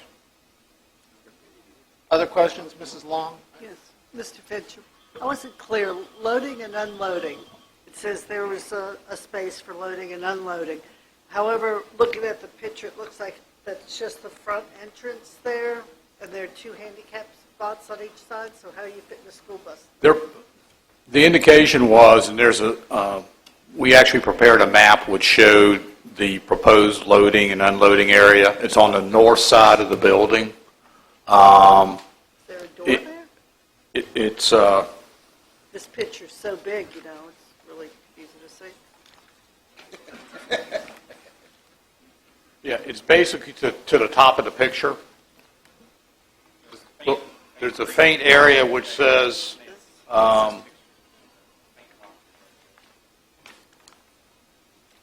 so if you look at the building, it's just to the top of the building is their proposed area. And what we've said is that's fine. That's a designated area. We actually just need a detailed plan as part of the approval of that. We just want to make sure there's no issues with other parking and other uses either now or in the future for that building. And then my other question is, since this will be located in Caroline County, and our Caroline County schools will, I think, be very interested in this project, do they get first placement choice consideration? Okay, go for it. There is actually a letter of support in your packet from the Caroline County Public Schools related to this request. Mrs. Long, you can't dictate business. But I can suggest. I understand, but make it in the form of an extemporaneous thought. Actually, this is something that at GWRC has been talked about, getting academies closer in because so many people are having to send their students 2 hours away and they're losing out on hours of study time. So I think it's a wonderful idea. Mr. Forehand?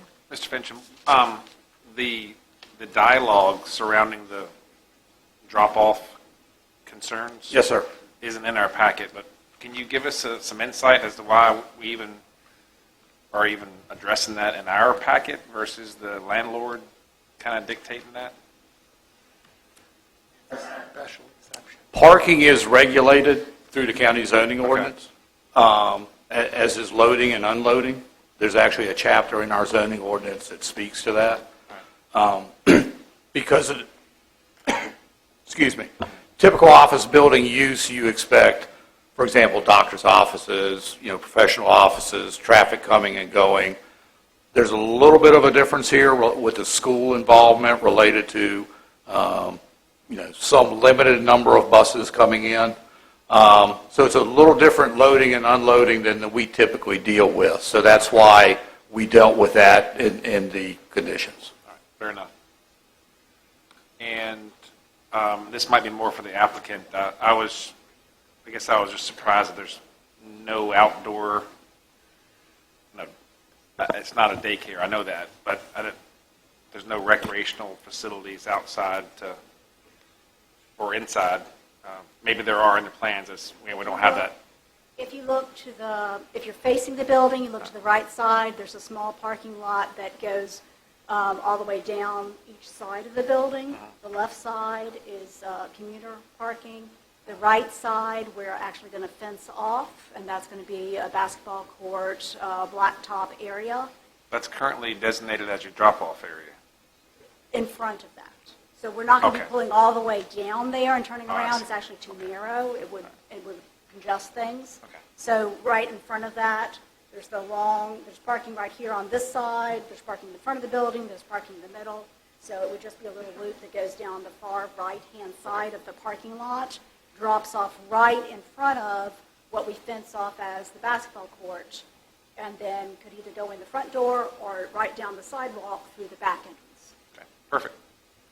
And then there is also, we hope to possibly put in a play area set on the grassy lot opposite the school, opposite the building. Okay. There's also the United Methodist Church right next door, has a beautiful play area that I was fortunate enough to see on my last visit Thursday that I did not realize was there. And so we might also see if we could use that or collaborate with them. And I neglected to say that Charlene Gray is here tonight too. We have acquired her graciously from Dr. Calveric with the Caroline Public Schools. She'll be our new director for Keys Academy Caroline if it goes through. Okay, thank you. Well, Reggie had questions I was going to go to next. You just have a couple questions for you. Yes, sir. You say your curriculum is online and face-to-face. What percent is online? It varies by grade and age, so about 70% of our high school curriculum is available online. We present it multiple ways. It's available online. About 60% of our middle school, 40% of our elementary. So what we have is multiple online learning curriculum. Apex is what we use for high school. Apex we use for middle school. A company called Edgenuity that does hybrid for elementary. And they have online curriculum that's 100% aligned with the Virginia Standards of Learning, which is why we use these curriculum. Our teachers are trained to take the curriculum off the computer and present it in small groups, in large groups, and noted a large group for us is 10 students, a small group is 2 to 3, or one-on-one with students, depending on however they best learn. It's really situated to them. What it allows us to do, if there's a student that's really having a rough morning and is not available for learning at the time that the subject matter is being presented, that student can make that up later in the day through the online curriculum with the help of a paraprofessional or teacher.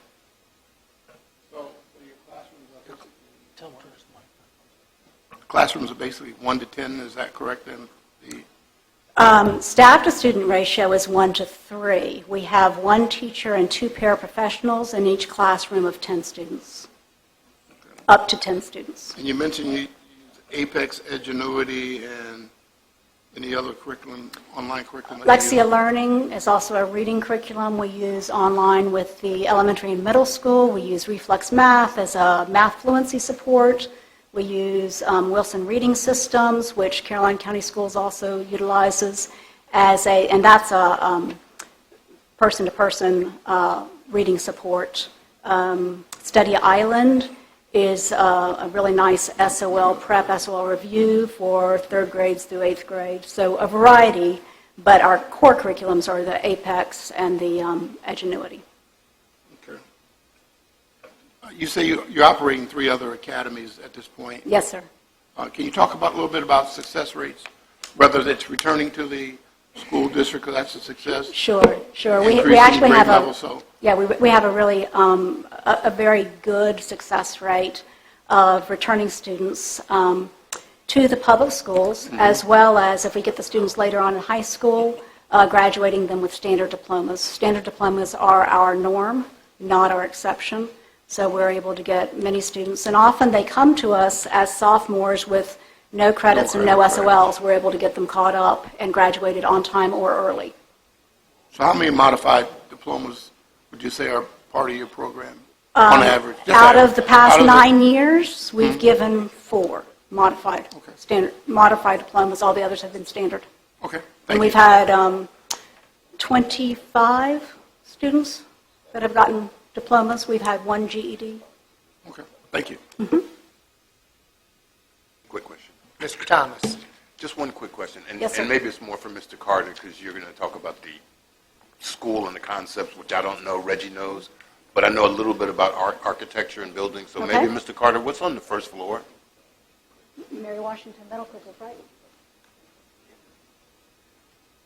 Mr. Thomas, the first floor is all built out as medical space. Half of it is leased to Mary Washington Healthcare, the doctor's office that was originally over beside where what is now the post office at Lady Smith. They absorbed Caroline Christian Health Center and moved their operation over there.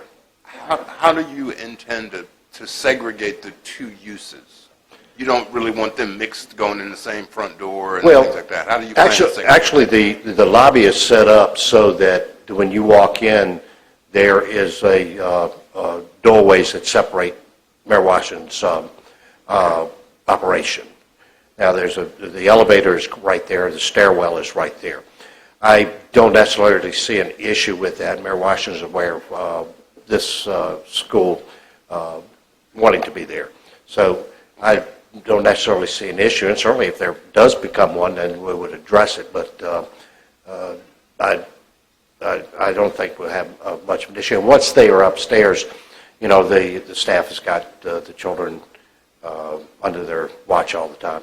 I mean, there may be, because we've had this discussion in urban school centers where you have to separate and make sure there's, you know, joint buildings. But if you've got a way to make sure that that's okay, I'd like to hear it. Actually, according to our licensure through private special education, private day placement schools, through the DOE, we actually do have to have clear separation. That's part of us being licensed. Okay. So, and I've already gone with my DOE rep through Richmond and shown her the floor plan, how we are entering. We're going to use the elevator and the stairwell upstairs or the back stairwell upstairs. It is fine for us to enter and exit in the same space. Our students are always supervised. That was the point. Always supervised. And then once you're upstairs, we're That's at fine. school, so it's, Right. you know, everything's locked so that, you know, we have to worry about intruders as does any school. So we'll have the same safety precautions. So we had talked about the bus dropping kids off, but the bus doesn't drop you off like they do at the high Yes, sir. school, and you run from the bus stop to upstairs. You're always supervised. We have staff outside, So we'll yes, take care of sir. that. Okay, thank you very much. Any other questions from board members? Entertain a motion. I'll make a motion that we approve SPX 09, 2019, as presented. I have a motion and a second. 2 seconds. All in favor signify by saying aye. Aye. Opposed? Ayes have it, motion carries. Congratulations. Welcome to Caroline. Mr. Chairman, members of the board, your next public hearing is RZ02-2019, 17431 Jefferson Davis LLC owner, Matt Brandt, applicant. They're requesting a rezoning on tax map 52-A-136, which consists of approximately 0.928 acres, and tax map 52D-1-7, which contains approximately 1.23 acres. The rezoning is a proffer amendment, so it's conditional B1 to conditional B1. The purpose of the rezoning is to modify the GDP and proffers associated with RZ 02-2017. The property is located at 17431 Jefferson Davis Highway, Ruther Glen, in the Madison voting district. The 2030 comprehensive plan designates this as community business. The board may recall a couple of years ago, this property has been zoned for a number of years. There was a development plan that was approved with the original rezoning, which is included in your packets somewhere around page 6. That GDP was and zoning approval was specifically for a more urban type of retail space with the parking located to the rear. The original owner and developer has passed away. It's been acquired by another landowner, and that landowner has come in several times to defer the implementation of the original GDP, and the board has granted that deferral. The owner now is in a position where he wants to sell the property to two property owners. First property owner is Mr. Matt Brandt, who owns the insurance agency and has his office on the front parcel of the application. The parcel to the rear, which was to be parking, is intended to be purchased by Mr. Evan Stout, who's also a business owner in the Ladysmith Business Park back there. His plan is to take that portion and incorporate it into his development, where he's developed some commercial office and flex space in that facility back there. So the proposed amendment would be to replace the original zoning and GDP and allow the property to be sold to the two abutting property owners for them to develop those two properties on their own. The Planning Commission did hold a public hearing on this application and forwarded the request to the board with a recommendation approval, subject to the revised proffers for the two properties.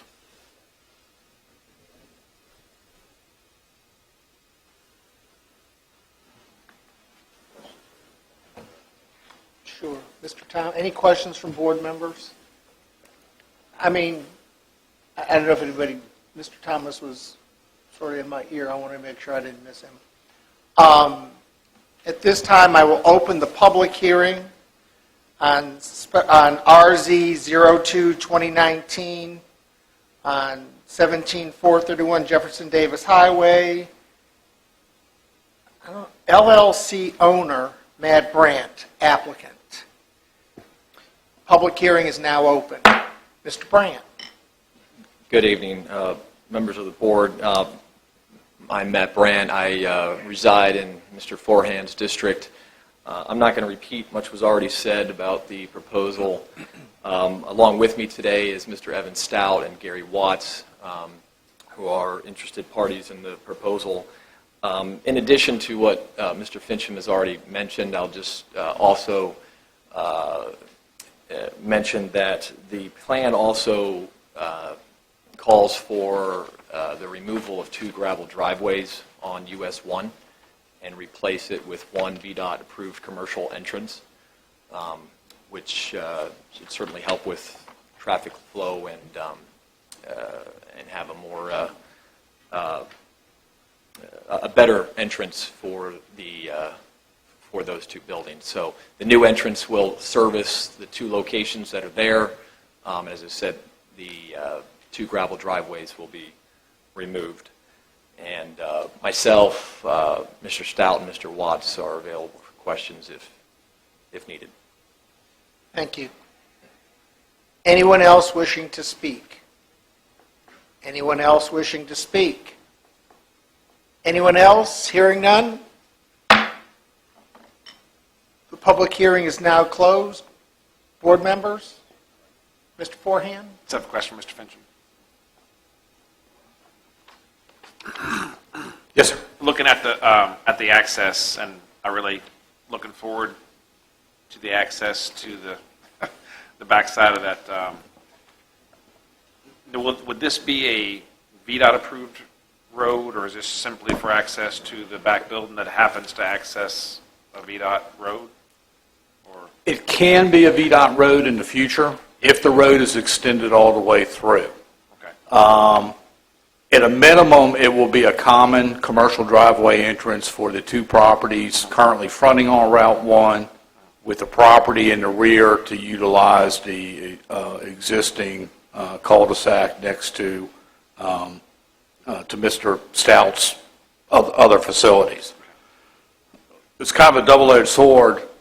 On the one hand, we want to encourage the through traffic, but we want to make sure the road's constructed to the appropriate standards. right. And the improvements to the Route 1 intersection are taken care of accordingly. You don't want a through road dumping out a bunch of traffic without the appropriate turn lanes and deceleration lanes. So it gives us some flexibility. And if the road is extended through, then we have the opportunity to fully address the VDOT concerns related to a full intersection there. But at a minimum, it will be a commercial driveway entrance for the 2 Route 1 properties. Okay. And the road, looking at the map, I'm looking at the one that shows the proposed road. It's on the parcel next to it, not on the parcel that we're discussing. Does that easement go along with the parcel? Does that any of our concern at all? I think he's looking at the 3rd page, Mr. Fincham. Yes, that will be taken care of during the permitting process for the road, so all the necessary easements will be in place. Okay. I think it's a win-win. Does anybody, my question, does anybody else have access to that driveway? Because there is an adjoining property. Is there any interest by them? Any one of the other members? Yep. Evan, I mean, do they want to, is there any interest in them using your entranceway? The barber shop to the right should be on that side also. Yes, it's here. If you look at the site plan, That's what I'm looking at. So I'm, to the south of this access road, there's a little building there. It's a barber shop. That property is also owned by Mr. Stout. so that's right there at the intersection, it looks like, of another property line on page 3. I see what you're looking at. If you lay that flat and put your finger where you're talking about, I'll figure it out. Because I see 2 buildings. Okay, so it is the building closest. That's Mr. Stout's, and then the building on the north side is Mr. Brown's.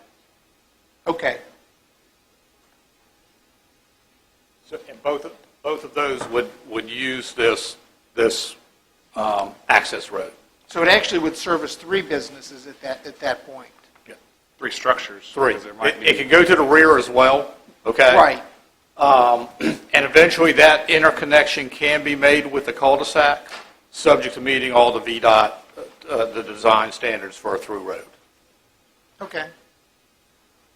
I was just curious, because I see the proposed building in the back.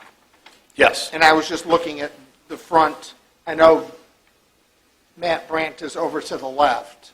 Yes. Be looking at this, so, The lot to the rear is also intended to be purchased by Mr. Stout. Okay. And that's where he wants to incorporate similar to what he's already done. okay. Any other questions? All right, hearing none, I'll make a motion that we adopt RZ 02 2019. Second. I have a motion and a second. Any further discussion? Discussion. Mr. Thomas? I need to make a statement that Mr. Brandt is my insurance agent. He is not a family member, which is kind of obvious. And I am also have no financial gain in this project. So Okay. that's all. Thank you. I have a motion and a second. Any further? My motion was as presented. I was going to ask if, and Mr. Black, your second is as Yes. presented? Okay. Hearing nothing else, all in favor signify by saying aye. Aye. Opposed? Ayes have it, motion carries. Congratulations, gentlemen. We expect the permit application, Mr. Stout, in the office tomorrow morning. I was going to say 8 o'clock tomorrow, 8:30 tomorrow morning. Gary's got it in his back pocket. He's going to drop it off with Mike on his way out.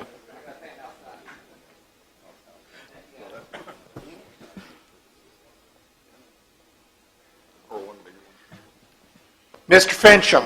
Mr. Chairman, members of the board, your last public hearing this evening is RZ 03-2019, the Virginia Bazaar owner and applicant.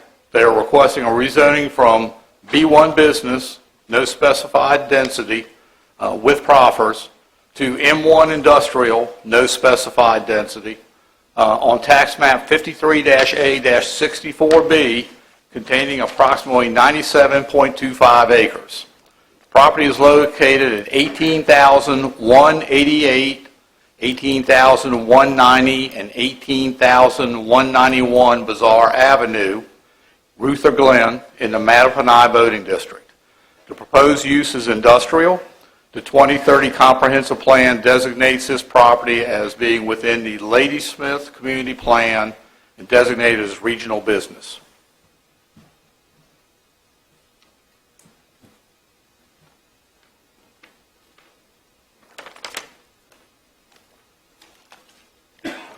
The applicant is requesting a rezoning from B1 business to M1 industrial, which also has allowable B1 uses in accordance with Article 10, Article 10, Paragraph 23 of the Caroline County Zoning Ordinance.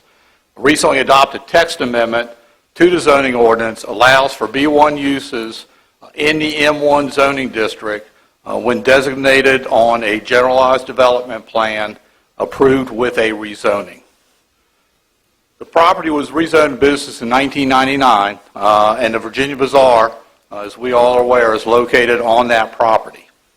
The applicant is requesting to rezone the property to give to the M1 with the allowable B1 uses to give them flexibility in marketing the sale of the property for potential users. The B1 zoning is limited to the area designated on the GDP, which is included in your packet. However, all the property would be allowed the M1 uses under the M1 zoning. The subject property is located on the southeast quadrant of the I-95 Route 639 interchange and is a southern gateway to Ladysmith off of Interstate 95. Any change to the zoning in this area needs to be carefully evaluated to ensure that it is consistent with the goals and objectives of the Ladysmith Community Plan. The introduction of industrial uses to an area not previously planned for such uses requires heightened attention by the Planning Commission and the Board of Supervisors to ensure that the requested uses are compatible and any new impacts are adequately addressed. You do have the revised proffers in your packet as submitted by the applicant. You also have a little cheat sheet that we prepared which shows you the B1 uses, the M1 uses, and what's been modified with respect to this request. The Planning Commission did hold a public hearing on this. and forwarded the application to the board with a recommendation of denial. Mr. Vincent, that was a unanimous vote too, was it not? Pardon? That was a unanimous vote? I believe it was, yes, sir. Thank you.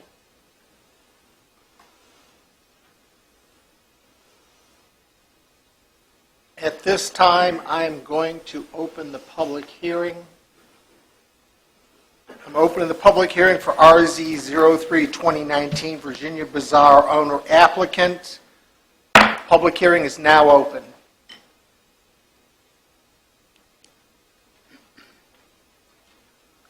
Ladies and, excuse me. Hi, Floyd. 20 years. Ladies and gentlemen, I'm Chip Chandler from the Virginia Bazaar. I live in Charlottesville. I've been involved with the Bazaar project since its inception. The big issue, of course, comes around to the comprehensive plan in my mind, which I certainly understand. I think 20 years ago, I certainly envisioned this property as being a commercial center type situation that would work very well for Caroline County. I think the events of the last 20 years as life has evolved in the retail world with the internet and everything else, with Walmart thinking about coming to Caroline and not coming to Caroline, I just don't ever see this property, which I believe to be one of the best properties, commercial properties, for a variety of reasons, which I put in my letter, in all of Caroline County. And so what I've attempted to do is work within the parameters of the zoning ordinance, or the comprehensive plan, and create a scenario where with the proper proffers, the site to plan process and the development standards of the county, that this is a property that can be zoned before we have a user. Our challenge has been we've had multiple, and John Schwartz will speak to this in a little bit, a lot of inquiries about the property, but it's all M1, right?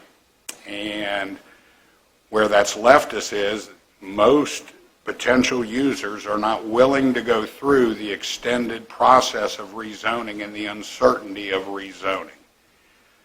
I think that we've accomplished this. We're open. I've tried to pull the uses out of the industrial zoning category that I don't think that you might feel were appropriate on this site.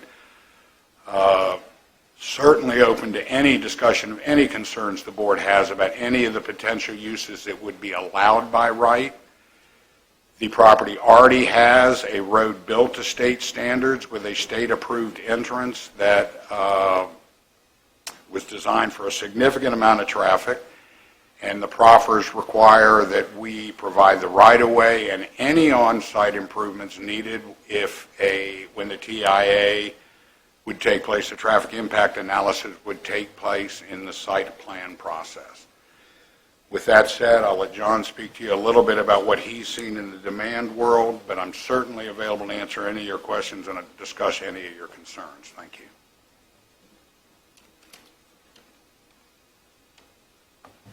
I'm John J. Schwartz. I live in Henrico County, Virginia. Mr. Chairman, Supervisors, Mr. Cully, Caroline team. I've been very fortunate to be involved in a lot of real estate in the Commonwealth of Virginia, about 20 cities and counties. Caroline's probably been the #1 county that I've done business in. I provided you with a presentation that I'm going to briefly run through. Hopefully you have a copy of it. I've produced about 25,000 jobs, and I can't lost track of how many millions of dollars in tax revenues for about 20 cities and counties in the Commonwealth. Caroline being #1, page 2 of my presentation, you'll see that there's 27 separate parcels of property and a various host of users that I've been responsible for bringing to Caroline County. And you can see they vary from Value City, the first Flying J, east of the Mississippi, which was on the west side of 95 in 1991. We did that project. To most recently the Harris Teeter project, which will start construction hopefully this year, is what I'm told. That will be on 190 acres at the intersection of Carmel Church, Ruther Glen, Carmel Church and the Highway 95. They're going to build 1.5 million square feet and hire over 1,000 people, which will generate a lot of other activity on some of the other commercially zoned lands in that area. The question of rezoning is extremely important. I've been at this a very long time, and you'll notice on page 3, I sent a note around to about hundreds of the various members of the Industrial Asset Management Council, the International Association of Corporate Real Estate Executives, along with the end users of the retail markets in the International Council of Shopping Centers. I got answers, and I picked out from them the mix of people that makes the most sense. They're everything from the industrial commercial end users, the real estate and economic development community, the directors of those associations and departments within public sectors, as well as real estate developers. I won't read these. You're welcome to read them and see who the people are. But unanimously, they said, by and large, if it ain't zoned, we ain't coming. We're not even going to look at it. And today, with the Internet, companies all over the globe, they go on the Internet. They go to CoStar, LoopNet, Crexi, you name it. There's about 4 agencies like that. And they're looking for a relocation somewhere. They go to the Internet, they look for sites. And if you put a site on there that's not zoned, forget it, you're not even going to look at it. They're moving on to the next one. That's the first thing they do. They don't care if it's perfect in every other way. If it's not zoned, they're not taking the risk. We've been at this over 40 years. I can tell you that's the way it is. Virginia Economic Development Partnership, Steve Moret put an article out that is also in your packet for me, basically with the Go Virginia things. New state study shows few large sites in Virginia are ready for economic development. This site should be ready. This site, the Virginia Bazaar, is the most ready site you have in Caroline County. There's a whole host of properties from the Bull Church intersection on the southeast corner. You got one zoned M1. It's in the woods. Behind that is a designated mega site of 500 acres. That's in the woods. You come all the way down Ladysmith Road to Route 1. You all have rezoned a host of properties M1. There's not the first user for those properties. Those property owners wanted to zone it M1 because that's the great demand today from Washington to the Carolina border. We see that constantly. Not the first user in those sites. Also, none of those sites have the services we have. You heard Mr. Chandler tell you, we are ready to go. We have a road finished, hard surface coming in off of Ladysmith Road. We have a 67,000 square foot building ready to be used, conditioned, heated and air conditioned, which you don't find anywhere. We have over 20 acres of concrete parking ready to be used. We have stormwater retention ponds. And I would venture to say that of all the properties zoned M1 from Bull Church to Route 1, a lot of them don't have that. A lot of them didn't have that when they came before you, and they still don't have it. We have all of that. We also have 1,500 feet of frontage. And I think Mr. Wilson will echo this, that we've had a number of companies come through here looking at sites in Caroline, Vitamin Shop, FedEx, and some others, who said, if I don't have visibility on interstate, I'm not coming. So they went to other counties. We had a company, McGrath, out of California just recently, in the last 6 months. And we put them temporarily in Milford, luckily, and had them there for a number of months. But we weren't zoned. And they repeatedly came back to us and said, are you zoned? And when they heard the Planning Commission said no, he said, forget it. They're in Fredericksburg. It's part 80 acres. 30 jobs going to start fairly soon. So, we're the most shovel-ready site. That's the main thing. VDP is telling you need larger sites that are ready to go. They formed a new group that meets quarterly of market makers, and have been very fortunate to be included in that group. We had a first meeting today, and they put out an unbelievable white paper, which I've shared with some people here. Late today, unfortunately, I had everybody's email, so I couldn't send it to everybody. And it basically talks about how important it is to have a site that's ready to go. This site's ready, and we really need that rezoning. You need that rezoning. It's good for the county, because it'll give us the opportunity to do the things that we do every day in my business, which is offer sites that are ready to go. Shovel-ready and actually developable. This one is beyond developable. This has got concrete, got a building, it's cleared, it's got a road into it. We may have to do a TIA depending on what the user is. We even have other uses looking at that area. We also have the 23 acres that wraps around the bazaar that's not zoned.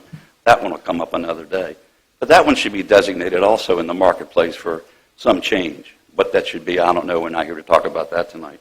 But again, I want to emphasize that most of these other sites that are zoned M1 never had a user, still don't have a user. And so they were rezoned without any of the benefits and attributes of a shovel-ready site like the Virginia Bazaar. So I ask you, for the good of the county, helping us create more jobs, more opportunities, that you consider rezoning Virginia Bazaar as requested. I'm happy to answer any questions. Thank you. Anyone else? We can't ask questions right now, Now, but we're after going to we wait till close we get... public hearing. then- Correct. Anyone else wishing to speak? Anyone else wishing to speak? Anyone else? Public hearing is now closed. Board members' questions? Mr. Fincham? Sorry. That end of the table's got real issues. It's contagious, evidently. I've been doing it for 3 weeks now. Just piggyback on comment from Mr. Schwartz. The other parcels, and this is before my time, were they grandfathered in when the zoning ordinance started? Where they had, I know a lot of people had choices what they wanted them, or was it something that came to the board? I don't recall any recent M1 zonings up in that area. There are some older M1 zonings a little bit further down, further east on 639. There's some commercial and a little industrial on the north side of 639 as you go up Old Church Road. Probably one of the most recent rezonings was a small 10-acre parcel down off of Goldsville Road near the intersection of Old Church Road. It's a small M1 piece down there. At the time, I forget the name of it, but Green Valley Book Fairs over in the Shenandoah Valley was looking at a facility in the county that never materialized. But most of the zoning is older zonings up in that area. All right. I do have a question for the applicant, or Mr. Schwartz possibly. I'm not. Regarding the tier designation, I've seen that in multiple places. Are you marketing the property as what tier? I think we have to have the zoning first, but what we're going to do is retain one of the engineering firms who's making proposals to us now. This morning I learned that there's a whole different program in that which coordinates with the ownership and possibly the county to provide some resources to get it tiered 4, tier 5. And that's what we'll go after, because those are the tiers everybody wants. Okay. And I want to ask you, maybe try to answer the question. The piece that was rezoned M1 at Route 1 in Ladysmith Road in that area, wasn't that in the last year or so? And then there's another one on Ladysmith Road that also got rezoned. Those two were rezoned not within the last 24 months at least. Or am I missing something? I thought we were talking about the east side of 95. Yeah, I was asking about the Bull Church, that area. Yes, sir. I was aware of the one on Route 1. Yeah. I'm sorry, just want to make sure. Wasn't trying to get anybody in trouble. No, that's understood. Okay, I think that's all the questions I have. Other board members' questions? Mr. Thomas? I have a couple. And you're right, Mr. Chandler. It does seem like 20 years since we were together before, but you did do a great job with the bazaar. We thought that was a good project and wanted to keep going. So I'm glad we're both still pumping blood after 20 years. It's good to see you again. And for Mr. Schwartz, to be honest, I voted against Flying J. It probably does do a great deal for the county, but I always lay my cards on the table. You did do a great job with Harris Teeter, and I believe a property you're working with is where we're going to soon locate a fire station in Carmel Church. So I appreciate all you've done, and I think we're considering your application a little more at the Board of Supervisors level just because of what you gentlemen have done for the county so far. But in reading the Planning Commission reports, they're concerned about the vagueness of the application and not having an actual prospect. And I know you've stated that's the best way to go, to have a prospect. So I would like to give you an opportunity to get a prospect because you've gone through basically the Planning Commission requirements. You've had the public hearing with the Board of Supervisors. If we turn your project down, you can't come back for another year. Yes, sir. So I'm going to make a motion that we defer it for 90 days with the understanding that you're in the process. And if you have a prospect to come back, you can give that to Mr. Wilson. He'll inform the board, or you can come directly to me. Mr. Schwartz and I talk on a regular basis. You can come to me and say, I've got a prospect. and then we can revisit it. So I'm going to make a motion that we defer this particular application for 90 days in the hopes that you can firm up the prospect. And that's my motion. And I'll second, and mainly because I want to be able to dive into this a little deeper, personally. Okay. You know, you've got some major parcels that were rezoned without the first user in the county, so I just want to make sure everybody's aware of that. The major piece that Mr. Thompson brought, that 800 and some acres or whatever it is, that hadn't got the first user, has never had the first user, and who knows when that'll happen. That's been rezoned into a master program, and they've never had the first prospect. The Shia piece never was a prospect to begin with. It was totally rezoned, they even built a road through there. So I just want to mention that. I don't know how many of you were involved at that time, so I apologize. Well, you make an interesting point because you say the Shia property has a road to it and it's got water and sewer, which would make it a Tier 3, Tier 4 piece of property. They won't make it Tier 4, Tier 5. They won't spend the money to do it. It's not going to be as big as this. Plus, it's not as large as this property. Well, and again, if I might say, you know, a 90-day window to try to find a prospect, we've been, you know, I think they're still going to be in the same position we are today, which is they don't know that we have zoning for the property. I don't know how the process can work for the board to possibly consider reviewing what we've done and try to create a framework within the proffer process and the development standards of the county to where the control's already been, you've created the control. You've limited the number of uses to where you're satisfied with what you've allowed by right on the piece of property as M1, with the requirements that traffic, any of the other issues, or any other concerns the board has can either be addressed at that point or be addressed now so that the board is comfortable. I will let you work this out with Mr. Thomas and Mr. Wilson. Okay. Because at this point, I've got a motion and a second. Okay. And I will proceed with, I have a motion and a second. If there's no further That's great. comment. I think that's as close to a win as we can get right now. Good. Thank you.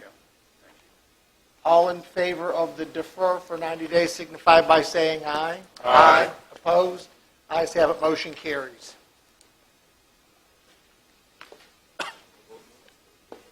Thank you for that vote.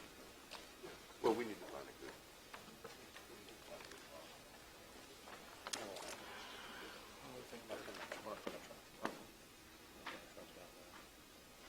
Right. Well, M1 would actually not allow truck stop. Well, that'd be a special exception. But I don't want a storage lot there yet. We have fairly high hopes. We are now on agenda item number 9, the last.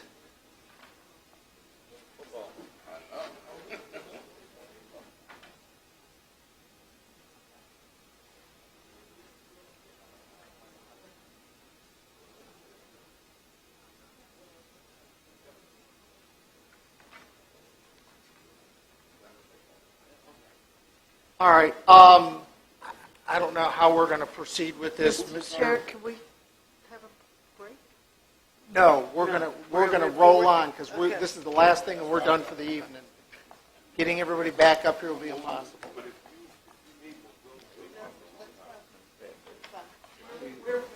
Well, you know, I keep looking at the cost of this. Every time we look at this, the cost goes up. I was going to say Mr. Cully is going to talk about it. I don't know that I'm in charge of it, but I volunteered to do it. But we have 3 separate issues. You don't have to get to the other 2 if the first issue is the end of the project. So we'll start there. We initially, this goes back to last summer. I'm not going to read all this, it's in the packet, but the board previously approved an allocation of $25,788. That was based on an estimate developed from an original design that was provided by Ms. Cara Taylor, which consisted of a simple 30-foot circular paver area with 3 flagpoles and a monument stone. After that, we were informed that we probably needed to look to save a Japanese maple that was planted by another civic organization at some time in the past. So we developed a different approach to incorporate that tree into the area. But then we needed to be able to try to bid something out, so we needed some sort of more of a design, and we hired a local architect designer to draw up something we could get official prices from 3 contractors.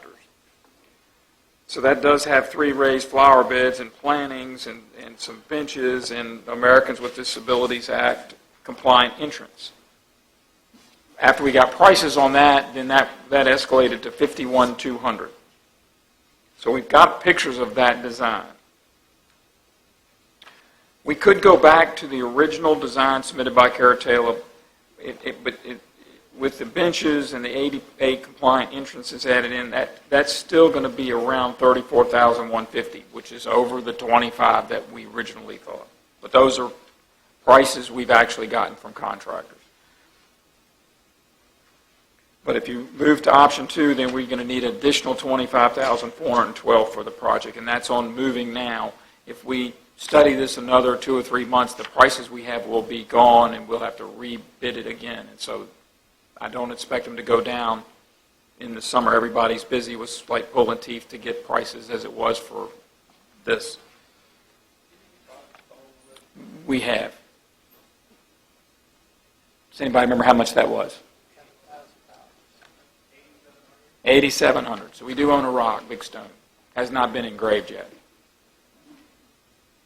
That's issue number 2. We can certainly keep moving if you want, but if you No, the reality first is what have we already invested? So if we already bought a stone, we have. What if we just going to lay the stone there naked and say this is our monument, or what's the story? That's an option. Put it by the maple. Oh, we're going to sell the stone on eBay. Oh, okay. Oh, that makes sense. Now we're talking. I didn't say that. No, but our attorney said that, so we're going to take that as legal advice. Paid for legal advice. He was just joking. Okay.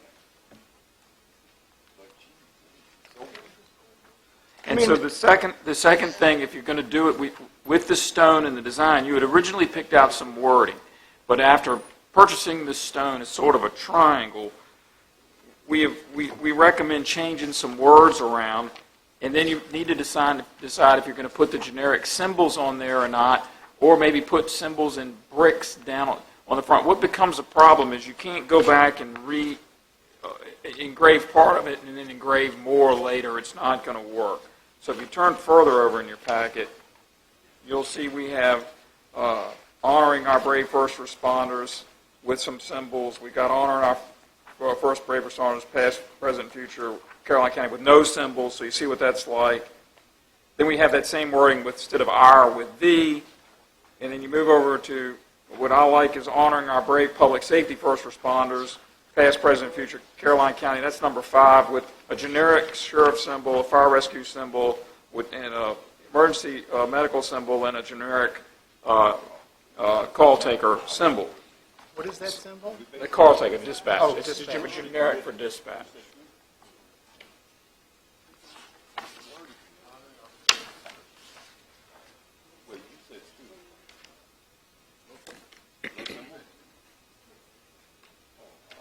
So if somebody would pick one of those out and give us the money, then we'll engrave or tell us what we're doing. I guess we have to go back, as Mr. Excuse me. Mr. Cully, you had said run away from me? The cost of the project. It's disappointing that the cost has gone up. I mean, it's really, and we've talked about this. Never mind. I'm not going to say. Whatever happened to the 15-foot diameter circle that we talked about and doing the stone in that? Because after we went from 30, we went to 15 foot, and it was going to fit there, and the maple stayed the whole 9 yards. Somebody else to come up. I don't So know. what happened to that? Anybody have any idea? Because we talked about moving it forward. Well, no, because the cost of this just keeps creeping up. We'll be at $50,000 here pretty soon. Right, over. The original was always 30. I heard 30, but then we talked about keeping the maple and leaving the garden and making that circle 15 feet. It would fit between the trees and would have fit in there, no problems, what I was told like a month later. I don't remember the size reducing. I remember us saying move it further, or moving it further down and leaving the size of it. We can always try to make it smaller. So some of this extra cost is because we want to save that maple? Correct. Correct. That's where it went from the That's- 30-foot circle to a bigger, with some beddings, so the tree could be included in the bedding. Yeah, it would be. And the garden club is still technically a lot of those That's people the are- drawing with the color on it. Yeah. How much does it cost to move them? You'll kill it. No, you can't. You can't move it in, it's too old.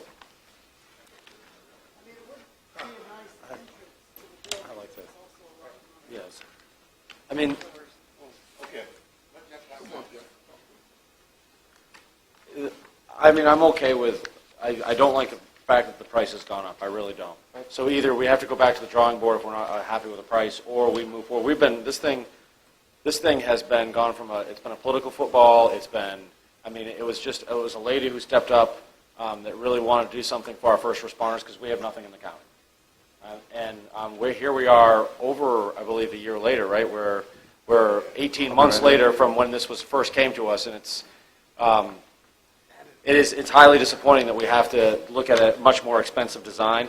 But please understand, I think this is going to be a one-time cost, and I expect that if we pay this, Mr. Schiebel, that this price will not go up on us. This is if we choose option 2, that this price we will not see another price increase. We have a contractor that is willing to do this as long as he can complete the work by the end of March. I hope you understand from our end, that can be a little frustrating on the He cost. gave this bid 4 months ago and said, this is winter work, I can give you a great price. You wait till spring when I'm busy, my price goes up. So we got 3 bids, he was the lowest. He was willing to work with us over the winter months. We wait till March, his price is no good, we have to get it re-quoted. No, 50. So, 25 more than what we had. Can I ask a Yeah, question? go Mr. Schiebel, if we took out the big planner, do you have any idea if that would make a difference? Much? Anything that you take out would save money.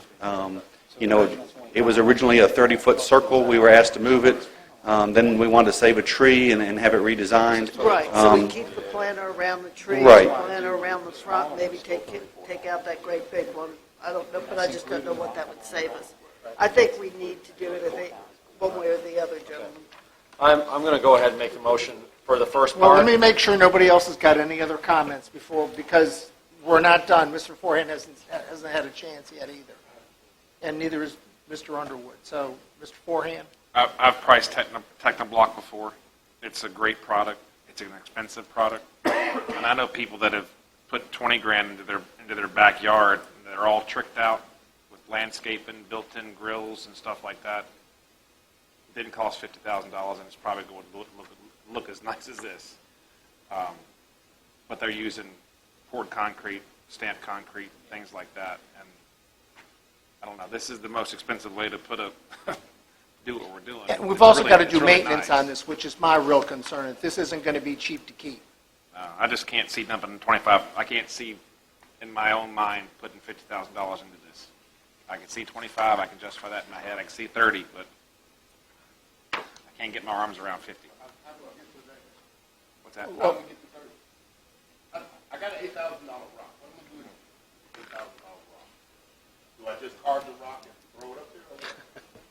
Leaning up against the building. I have an $8,000 rock. What do I do with this $8,000 rock? Well, wait a minute, everybody but Mr. Underwood's had an opportunity, and I want to give him an opportunity before we start down this path again. Mr. Underwood? Yeah, my only comment is that you just went to a first responders fire and rescue last Saturday, right? Yeah. You talked about how many hours these folks put into I'm not arguing that at all. giving service to the county. It's not optimal, but I think at some point we have to say and show some appreciation. It's not ideal. It's not where we started. It's not where we want to be.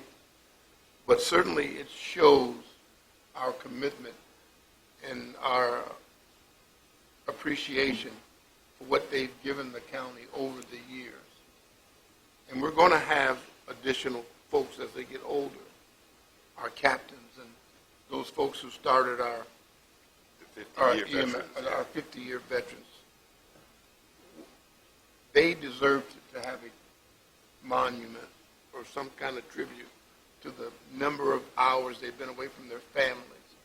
And I think this is a small price to pay for us sitting here, debating about $25,000. No, we're debating 50,000, I not know, I'm saying 25. additional. We budgeted 25. Now it's an additional 25. I just think, again, that we're not really thinking this through and what it means and is going to mean to a lot of people who've given a lot of time to Caroline County. Like Floyd said, when this house burned down, he wished they had shown up a lot quicker. It was not a good feeling. Not at all. But they've saved a lot of folks. Not at all. That wasn't here. Right. By being committed to time away from their families. I think it's a small price. I think we need to do it and move on. Mrs. Long? I'll also remind everyone that there is going to be the sale of memorial bricks, and the sponsor bricks are $500 a piece. So if the public gets behind this and purchases the memorial bricks, and we get businesses to do the sponsor bricks, 10 of them is 10 sponsorships is 5,000 of the additional 25, and we certainly have more than 10 businesses in Caroline. So hopefully that will help cover the choice of design number 2.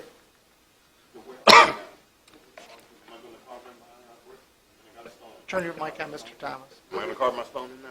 Yes. Mr. Chairman, I'd like to, this is the first one, to go ahead and make a motion for option number 2 for the first issue that we've got to face, so to pay the extra $25,412. I'll second. Now that's This is just... stone number 2 carving? No, this is just... Option 2 on the spend the first money. We're not- issue, the money. this is just Mrs. spend the Long money. asked about having one of the garden brick. I'm worried about the maintenance of this. All right, wait a minute. I've got a motion and a second. Option 2, proceed with the more elaborate design that incorporates the Yes. maple tree and allocate an additional $25,000 Yes. for the project based on the architectural design and construction bids now and Yes. then. Okay, that's option 2. There's a motion and a second. We'll still have discussion. I haven't called for a vote yet. Mr. Forehand had actually hit his mic at one point. I didn't know if he had anything else to say or not. Mrs. Long had actually talked about taking one of the gardens out. Except we don't know what difference that would make. I did want to say that I spoke to Mr. Schiebel about the raised gardens some time ago, maintenance-wise, and he said actually they are easier to maintain than just the loose beds out in the grass. 'Cause Okay. It's easier for them to trim around and take care of. So we have to do Mr. Cully first option 2 and then pick a carving for the... Get this motion. I call the question. Okay, all in favor signify by saying aye. Aye. Opposed? What was that? Okay. Do roll call? Was it 5-1? I'll do a roll call vote. A division of the House then. Mr. Forehand? Mr. Black? Aye. Mrs. Long? Uh, Mr. Underwood? Aye. Mr. Thomas? Aye. I'm going to vote nay because I just don't see the other $25,000.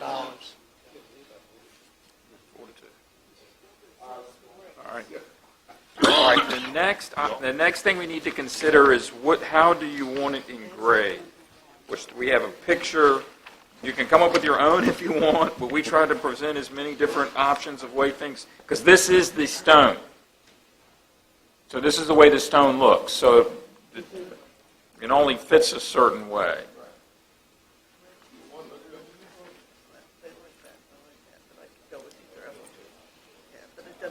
I like 2, but without Caroline County, Virginia on it, because it's already Caroline County, Virginia symbol, and maybe put a inspirational quote of some sort that we can agree upon.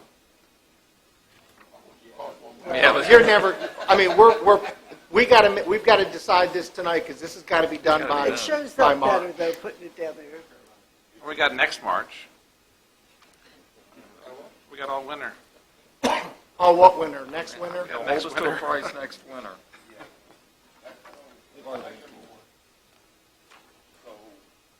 I just don't think it's I necessary like to put to. Caroline County, Virginia twice on one rock.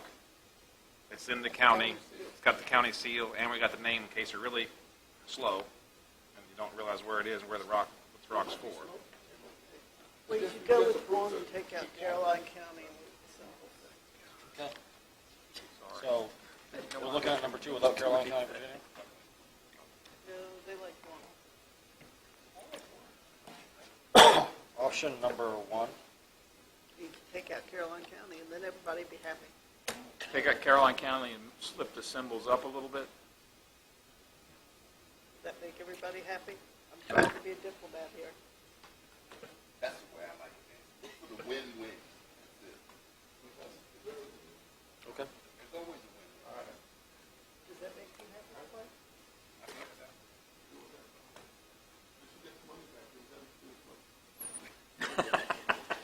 I don't believe that's going to save. How much, $1 a letter or something, yeah. But it adds less to tyrants on it or something. Yeah, what's your nice quote? I don't know, but if you give me till tomorrow this time, I can give you 10 to pick from. Yeah, and we won't meet, no. We got to, it's January, they want to be done by March. We want to give a purchase order tomorrow.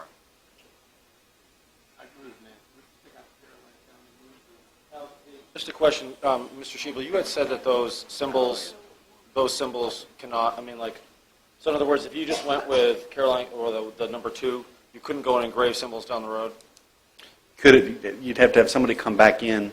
Our biggest concern was if you put 1 or 2 on and came back in a year or 2 and wanted to put 2 more on or something, you would never get them to match from one doing it at the factory where, they've got a machine that can lay the rock down compared to doing it in place and different techniques. There was a concern of fading, you'll never match them. We'll just fly another rock in from Egypt and spend another $25,000. Mr. Chairman, I'm thinking it's getting a little... I know, I mean, we need to make, we just have blown,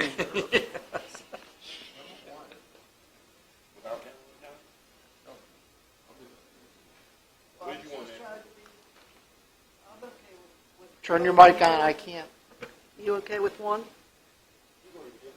I'm okay with one. Like I said, I think the listing Caroline County, Virginia is redundant. Yeah, I thought we were scratching that. But Okay. I thought we agreed we were just scratching. So we're doing, Right. so You could actually move the honoring our break part down so it won't crack the edges.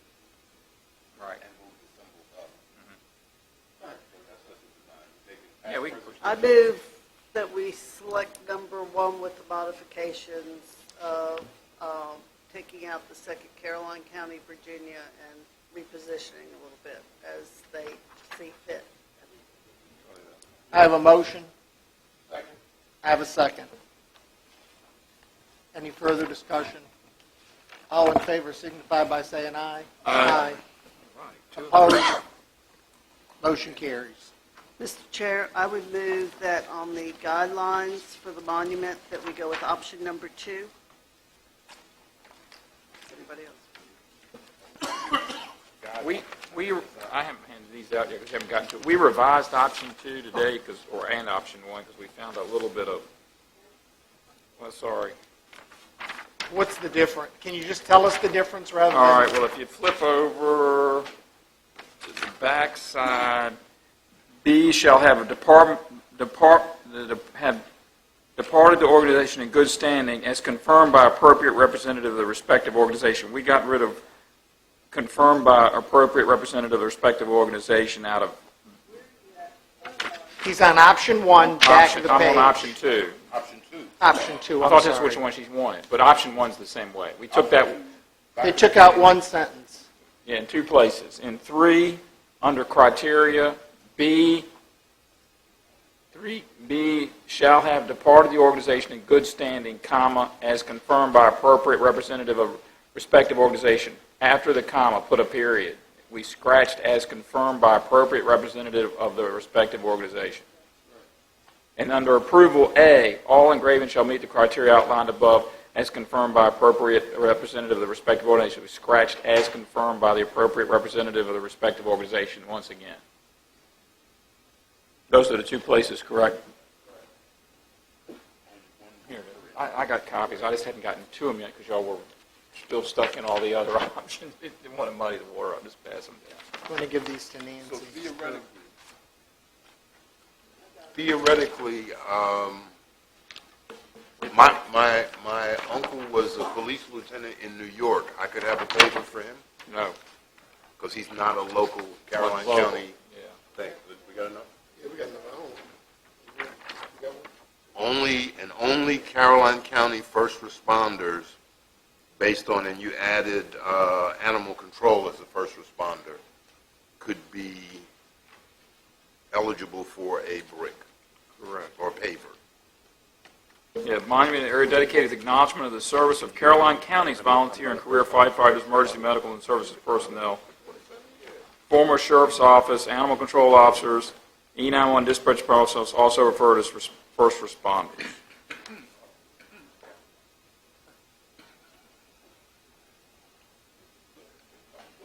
We have a motion. Anybody, any other comments? Because we're losing everybody fast. Nancy has a motion for option 2. Now we have option 2 is modified. Are we still good with the motion in a second? Yes, sir. Yes. As long as everybody's good with the modification, all those in favor signify by saying aye. Aye. Opposed? Ayes have it, motion carries. We need to adjourn this meeting. No, recess. Recess this meeting. I guess we've got Mr. You Cully's, can do any of the rest of your stuff. Why are we recessing? because The we've got a sheriff's meeting work at 5 session. o'clock. And we don't on want the to have to 11th. advertise Wouldn't that be it. adjourned too? No, it'd be a recess Recess to the next, continue meeting until continue. February 11th at 5 o'clock. You still got to, Aren't those the same thing? What else do I have? no, adjourn ends the meeting. Yeah, I'm not ending the meeting. I would like. We have new business. No, we don't. We don't have any new business. Right, We have right. informational closing. Right, we have comments. informational, but it's, I mean, all I saw was the calendar, so, Right, that is all you have. Cool. and we are through this month. Where's my hat? We've already talked about the polar bear plunge. VACO, anybody going to VACO Day? Yes, somebody was going. Jeff's going, February 6th. Anybody else? Meetings and board packet day. No, it's on a Thursday. Thursday the 6th. I got a closing board comment.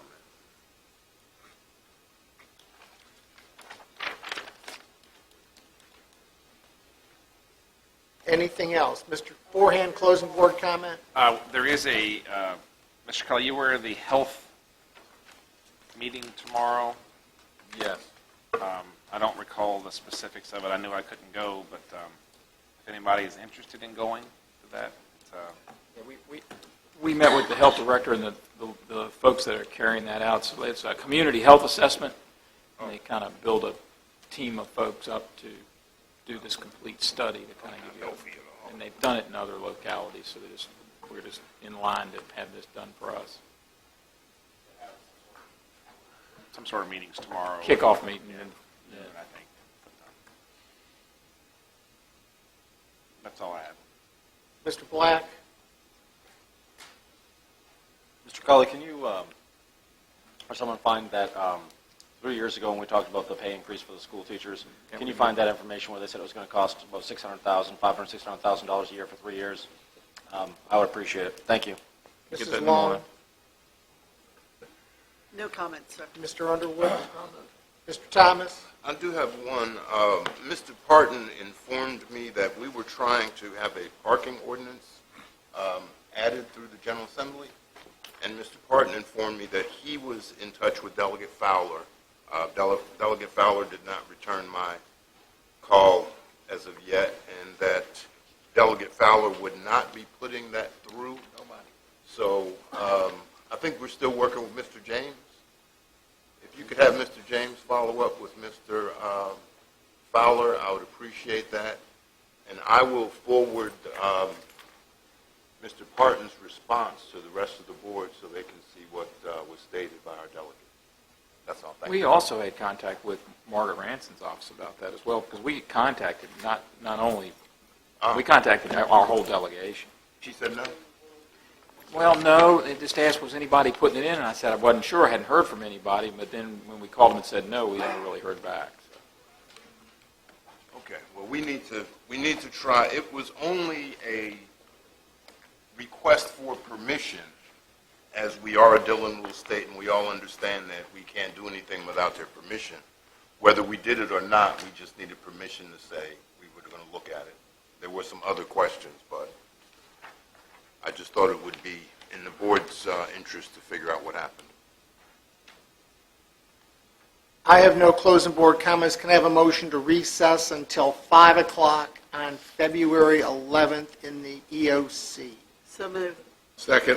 Motion and second. Any further discussion? All in favor, signify by saying aye. Aye. Opposed?